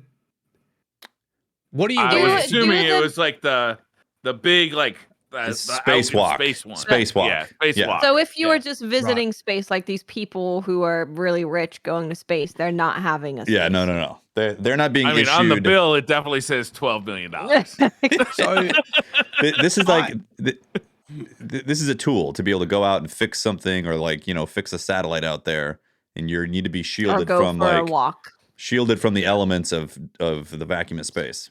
Yeah, I heard, and I think Chats just brought it up now as well. It was a Joe Rogan podcast, so don't judge me for the truth of it. But he did interview an astronaut, and I don't think that I think it's one size fits all. Yeah, for the spacesuit. Apparently, so only the gloves that fit in the suit. It's like pilots, right? It was like you can't be a fighter pilot if you're above 6 foot, right? You can't be above 6 foot. There's because you just won't fit in the plane. So there's a height restriction, and you have to generally they fit a certain physical build. So it's all one size fits all except for the gloves. Except for the gloves. Because people I did a really tall dude, and I've got the pants that just go to the ankles. Like, dude, this ain't gonna work. The space is gonna get in. Space is getting it. It's okay. We'll just use some duct tape. You'll be fine. Tape it up. PLWOO says I'm gonna go with Plu. I don't know. Question for everyone: if you could go in the past or future for just a day, where would you go and why? I think we've answered this before, haven't we? Yeah, some variation. Probably, but I'm almost now with the world ending and all that stuff. I almost want to go forward a couple hundred years and just see what's up. Just have a little peek. What's going on? Like, am I invulnerable if I do that? Like, it meant has like some kind of bubble that. Yeah, you go forward, you peek through a window, and then you go back. I'm pretty sure. If it's just like planes of nuclear waste, like I'm not gonna die immediately. Well, maybe there's like an AI thing. So maybe it's like a ship and it's got an AI on board, and you could tell it. You could be like, "Bring me to the last livable day for humanity on Earth," and then you also bring some sort of like mega USB drive, and say, "And I'd also like to download all the information onto this drive and take it back." So you could be there for a day. That'd be sweet. So all Back to the Future 2 scenario. Hack a day of all of the rest of humanity, so you can bring back all some of knowledge. a certain people could just question my science. That would be great. Yeah, I think. I mean, I'm just gonna use it to bet on sports. Get rich. Imagine going 100 years in the future, and you get there, and then you just turn on the YouTubes or whatever they're watching, and it's just like the next Call of Duty. You're like, oh, nothing's changed. World War II. Call of Duty goes Bring 5. World War II. Call of Duty Ghosts is back. No. Also, we're proud to announce we're bringing back the Galahorn to Destiny. Yeah, Fortnite remastered. And you get there and you see the video that pops up is Tefty, the #1 Fortnite gamer, and you're like, oh no, what happened? What is this dark future brought to us? Maintained by cybernetics, Tefty Teft. The adjuster says, what sport would be the funniest to add a mandatory amount of alcohol to? Examples are NASCAR, roller derby, track and field, javelin throw, etc. I mean, NASCAR is a good one. NASCAR is dangerous. Kidding me? If you like death. I mean, yeah. That's the point, right? Isn't that what we're all tuning in for? I know. Sumo wrestling. I want to see some drunk. Are we positive they're not drunk already? Yes, probably. Yeah, Sumo would have to drink a lot, great. would they? They're just going to be like, They do. oh, gotcha. And you're like, I'm still in the ring. Oh. How many beers did it take for a sumo wrestler to get shit-faced? Probably a lot. I'm guessing they're big boys. I think they could put down a 30 rack, like no sweat. Yeah, they're big boys. They're like the Wade Boggs of sumo. They just drink and drink. But isn't there like an enzyme that breaks down whatever it does with alcohol that allows you to drink more? Like apart from your weight and all that other kind of stuff, isn't there like a genetic thing that I think so. Yeah. they'd probably get drunk pretty quick? But I don't know if their weight would outdo it. I don't know. They're big boys. They're big boys. Big boys. But it would be funny. What was the question? Yeah, which sport? What's the funniest sport that would be? I've been watching baseball lately. I've been watching baseball lately because Giants and all that. I love baseball. Yeah, and I think a lot of smashed drunk baseball players would actually be really hilarious. You know? Yeah. That is what baseball usually is, to be honest. Yeah, you can just watch baseball up until about 2000. Like, just watch an old baseball game. Watch Wayne Boggs. I mean, he was literally drinking 30 packs. Like any baseball league, it's just people drinking and hanging out in a field till the ball comes flying. Yeah, good point. Just go to a softball league. Just go to a softball league. You got it. There it is. WRC, I think it'd be a good one. That's when they off-road rally the Honda Civics and the Toyota Yaris's. Give them a couple of pops before they get going. Chat suggested golf. This basically be Happy Gilmore. John Daly. Imagine that. Just watch John Daly. It turns out a lot of people are shit-faced when they're playing professional sports, I think. That's what I've learned. They're just professional alcoholics? Yeah. Maybe that's what it takes. Certified. Mr. Goodbye says, what would be your player number in Squid Game? 69. Ooh, that's the couple. Never mind. No spoilers. Also, side note, if you want to watch the original Squid Game, you can check out Keiji. It is an anime that was based on a manga, and Squid Game is based on the exact same thing, and it is the same thing. So if you are hankering, if you're like loving that kind of dynamic, you're like, ooh, I need some more of that. Check out Keiji. Nice. And also, it's more so, the Marbles episode, no spoilers. The anime is a lot more of that. So if you're into that, you can get more of that. The Marbles episode? Marbles. Oh, Marbles. Oh, my bad. Marbles. You were thinking Marvel? Yeah. Iron Man comes out and like Kaiji is really, really good. There's what is Kaiji? Is that like a subscription thing? It's an anime that is it's basically Squid Game. They're based on the same source material. They do the same thing. The anime does some stuff better. The Squid Game does some other things better. So yeah, if you're loving that kind of formula, you can get your fix from other. If you read Kaiji. Watch or read. Right. Either or. If you watch that, will you get clues? Like, will it complement your Squid Game experience for like endings and stuff? If you watch Kaiji, you basically watch Squid Game. Okay. Is it literally based off of that anime? It is. Or is it like really close? You said they're both on the same source material? What is the original source material? Kaiji, the manga. Is the original? Yes. Yeah. So it's even like some scenes are like scene for scene, like the same. So it's unofficially like the same thing. Yeah. But it follows like the same storyline. You can pretty much, if you've watched one, you've watched the other. It's just one does some things better. Did you watch Squid Game? What? Yes. Yeah. Yep. Zachary Richards says, y'all get teleported into a manor house. You all realize it's Clue. Briar is Colonel Mustard. Tefty is Professor Plum. Fran is Mr. Green. Mrs. Watts is Mrs. Peacock. Mylan is Mr. White. And Ash is Miss Scarlet. What is your first guess? Well, it's obviously Watts. I mean, no, that's too obvious of an answer. Where's the literally written in my will. I have changed my will. If I go missing, it was Watts.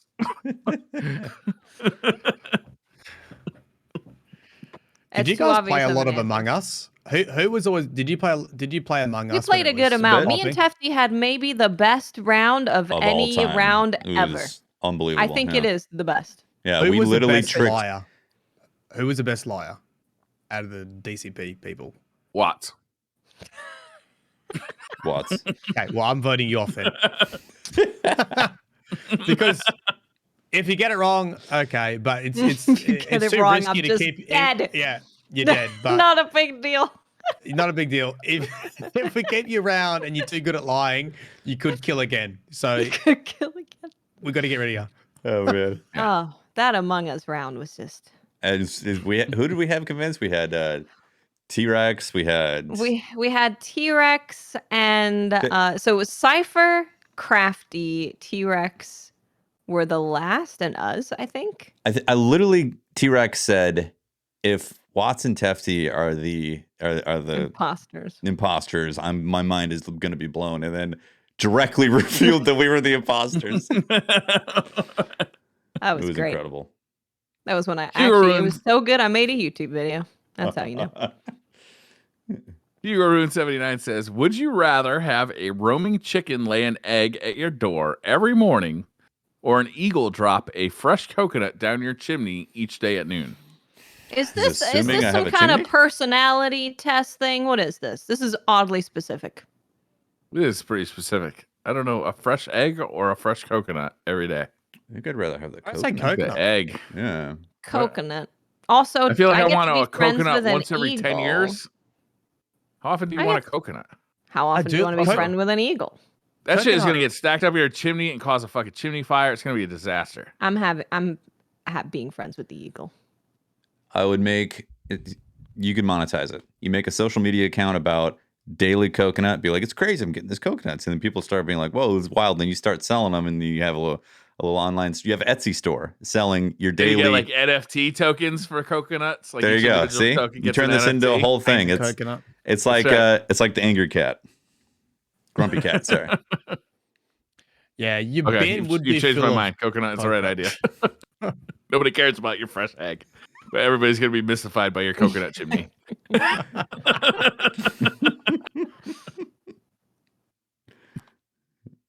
The Mohican says, what do you consider to be the best school cafeteria lunch of all time? My school specifically just had really good cookies.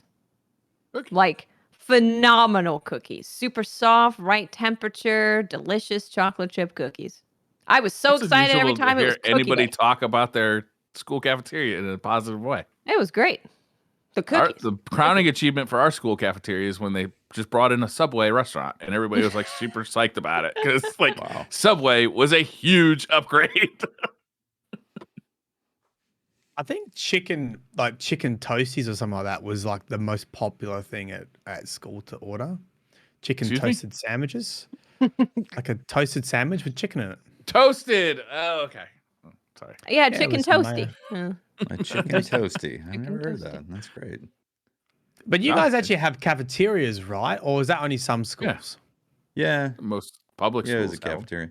Like we just have like a deli, and you would order, like most people would bring their lunch. And if you didn't get lunch, your folks would give you some money to buy something from the deli, essentially. I can't Taco recall. Tuesdays. That was always fun. I can't recall anything. Did you really have Taco good. Tuesdays? Mm-hmm. Huh. That sounds better. Wait, so did you never have to bring food to school? No. It was optional. In England, it was the same as most people, I would say, brought their own lunch. And then there was food if you needed it. Yeah, it's like it was really cheap to eat lunch at school, like real cheap. Right. And then if you couldn't afford that, there was usually a way to get assistance so that your food was basically free. And breakfast, too, at our school. Breakfast and lunch was free. No, we didn't have breakfast. Yeah, I remember breakfast as well. And again, none of it was ever appealing, and I would never want to be like, go back and go, oh, man, I can't wait to have this crappy mac and cheese. It was the food wasn't what I would call good, but yeah, I mean, I was happy it was there because I certainly wasn't waking up in the morning to make myself lunch. That was out of the question. All right. Yeah. We didn't have that experience here. Everyone brings their lunch. I had the same lunch in the same lunchbox for my entire schooling life from primary school to high school. Me too. It was always like the super fancy kids that bought food at the school because it was so freaking expensive that most people Really? just brought More their expensive, lunch. yeah. Yeah. What was on your lunchbox? Transformers, My Little Pony, spiders. Ooh. I can't remember what was in primary I school. think I had a Pocahontas one. That sounds And a pretty good. Power Rangers one. Was it like a thermos branded one? Did the thermos match the lunchbox inside? I don't think so. Was that an American experience? The thermos branded lunchboxes with the I feel like I had a Ninja literally Turtles like one. a thermos inside. Yeah, I feel like I had The a Ninja Turtles one? Yeah, maybe. Ninja Yeah, I don't remember Turtles. that. Yeah, the set. I just remember I had a juice box. I had an old timey one. Yeah.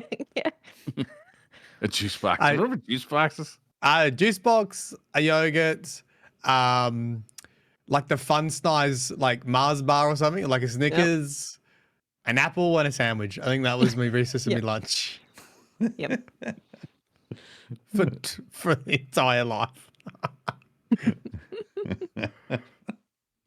Bottles of True Blood says, "'Tis the season. What's your favorite Halloween costume you dressed up as ever, and what costume is planned for this year?" Well, we can't reveal this year's costume. Yeah, we can't. That would be a spoiler alert for the 28th. Because also, I don't even know. Right. Also that. I think I'm technically going to have 2 costumes because there's going to be DCP and then it's going to be like Halloween for stream. So I think they might be 2 different costumes. I don't know what my favorite is. I think it might have been when I was a kid and it was the first time ever that I did any Halloween related stuff. And I wanted to be the Grim Reaper. I had a mask and a big old scythe because I was tiny and had a big cape. And then joking. And then all the kids were dressed as like an angel or a cat. And I was like, hello, I have a big scythe. I am death. I have come to reap you. You're dead. They're like, I'm a kitty. I'm death. Hello. Nice to meet you. I am the harbinger of the afterlife. I have 2 of them, but they're my kids. One of my kids dressed up as Raiders of the Lost Ark as Indiana Jones with the whip, and we put makeup on his face to give him like a 5 o'clock shadow, and he had the hat and the shirt and the brother jacket. He had like the whole get up, and it was spot on. It was a really good costume.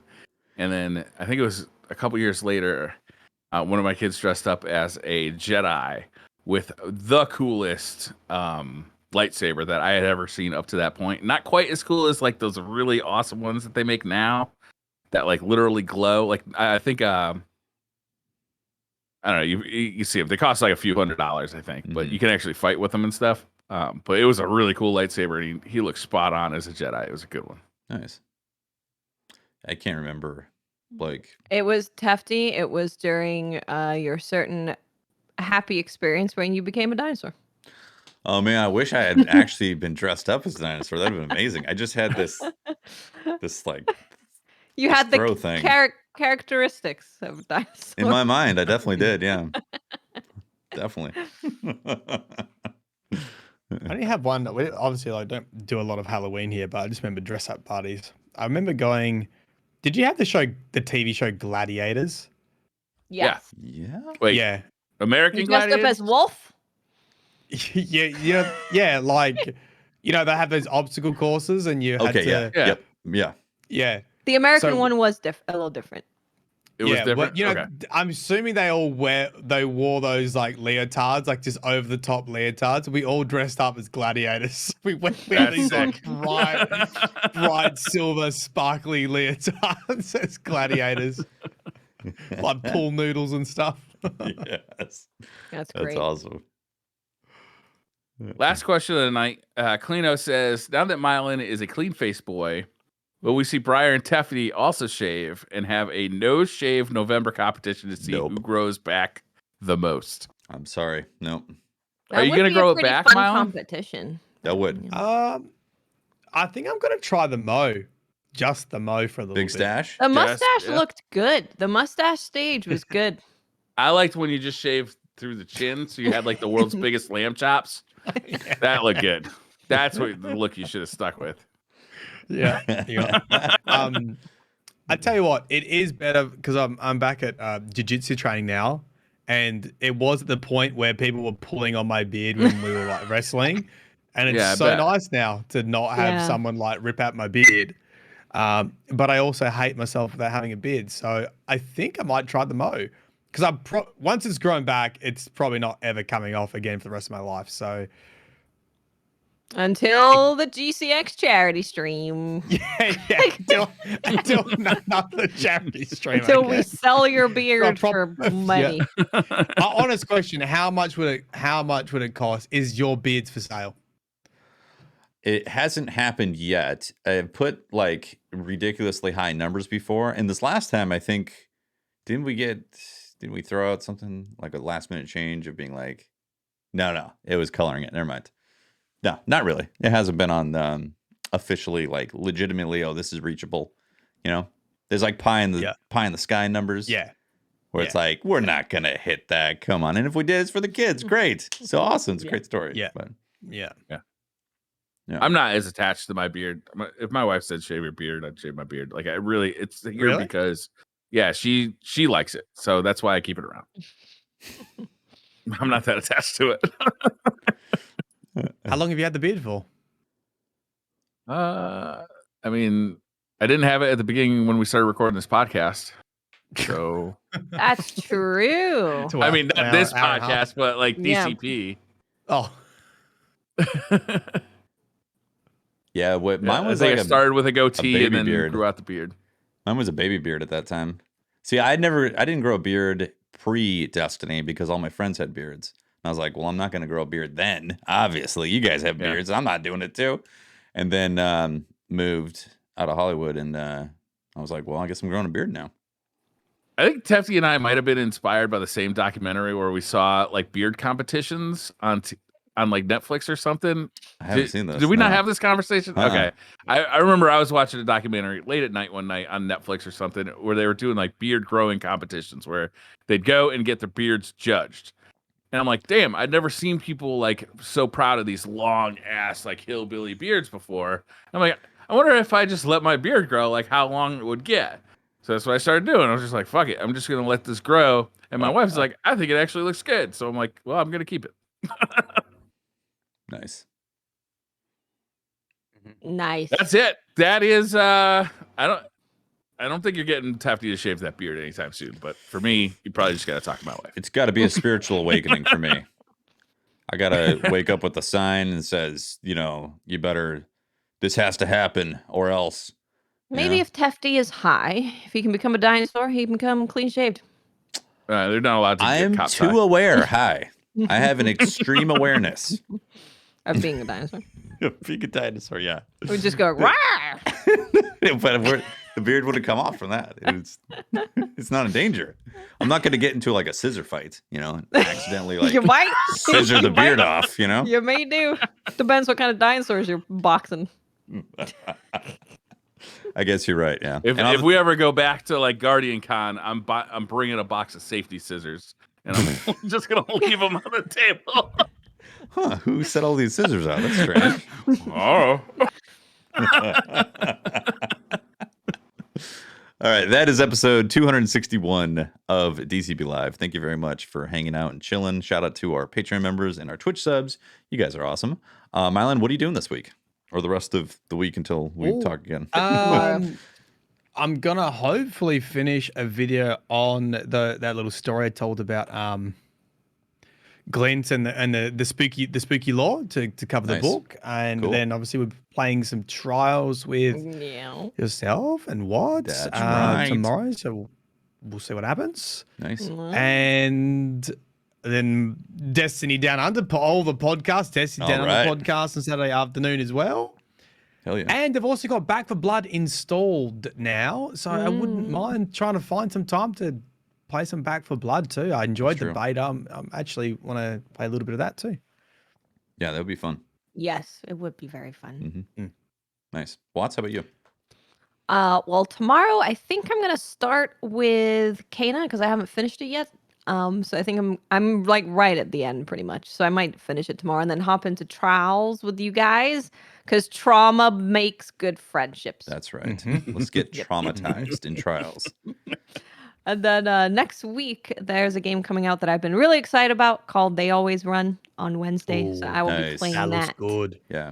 That looks playing good. that next week. Yeah. Cool. I'm excited. There's just something about it where if you get a bounty and I get to go and pick the person up and put them in a freezer and put them in my ship and take them off the ship and carry them to the person to sell them, it just makes me happy. Yeah, it's got a cool art style too from memory. It looks really cool. Yeah. It sounds like a past life that you had, Watts, isn't it? It's where maybe. I hope so. That sounds cool. If I was that cool before, that's great. Briar, how about you? Are you going to be running away from Watts in a past life? She's hunting you down. Tomorrow my PC gets delivered, but unfortunately you have to sign for it. And with my history of having to chase FedEx guys down the street because they don't even knock on the door, I'll probably be sitting on the front step like a kid waiting for his father to show up. All day. All day. Well, now you know how I felt. Never showed up. Oh, that's great. And yeah, I'm going to be playing Trials tomorrow with you guys. I will be streaming. Yeah, we are. Yeah. Yeah. Hopefully it's a good map and a weapon that people want to get ASAP. Agreed. Yeah, I'm looking forward to all that stuff. Hopefully it's good. Yeah, so that's I'm doing. Also, actually releasing a cover of a song with memes on our music channel, probably Saturday or Sunday, assuming all goes well. You know, can you spill the song title? Nah, not saying it. Can we get a hint? No spoilers. How about a hint? No hints. Sorry. What the fuck, man? No hints. All right, it's from the 80s. It's from the 80s. It's from an the 80s song. From the 80s. Yeah. Okay. There you go. There's your hint. Is it Moonwalker from Michael Jackson? Is it a Michael Jackson song? Is it Michael Jackson related? It's a Christopher Cross song. Sailing. No, it's not a Christopher Cross song. All right, that's the episode. You got your you got your hint. Thanks for watching. We'll see you next week. Bye, everyone. Bye. Bye.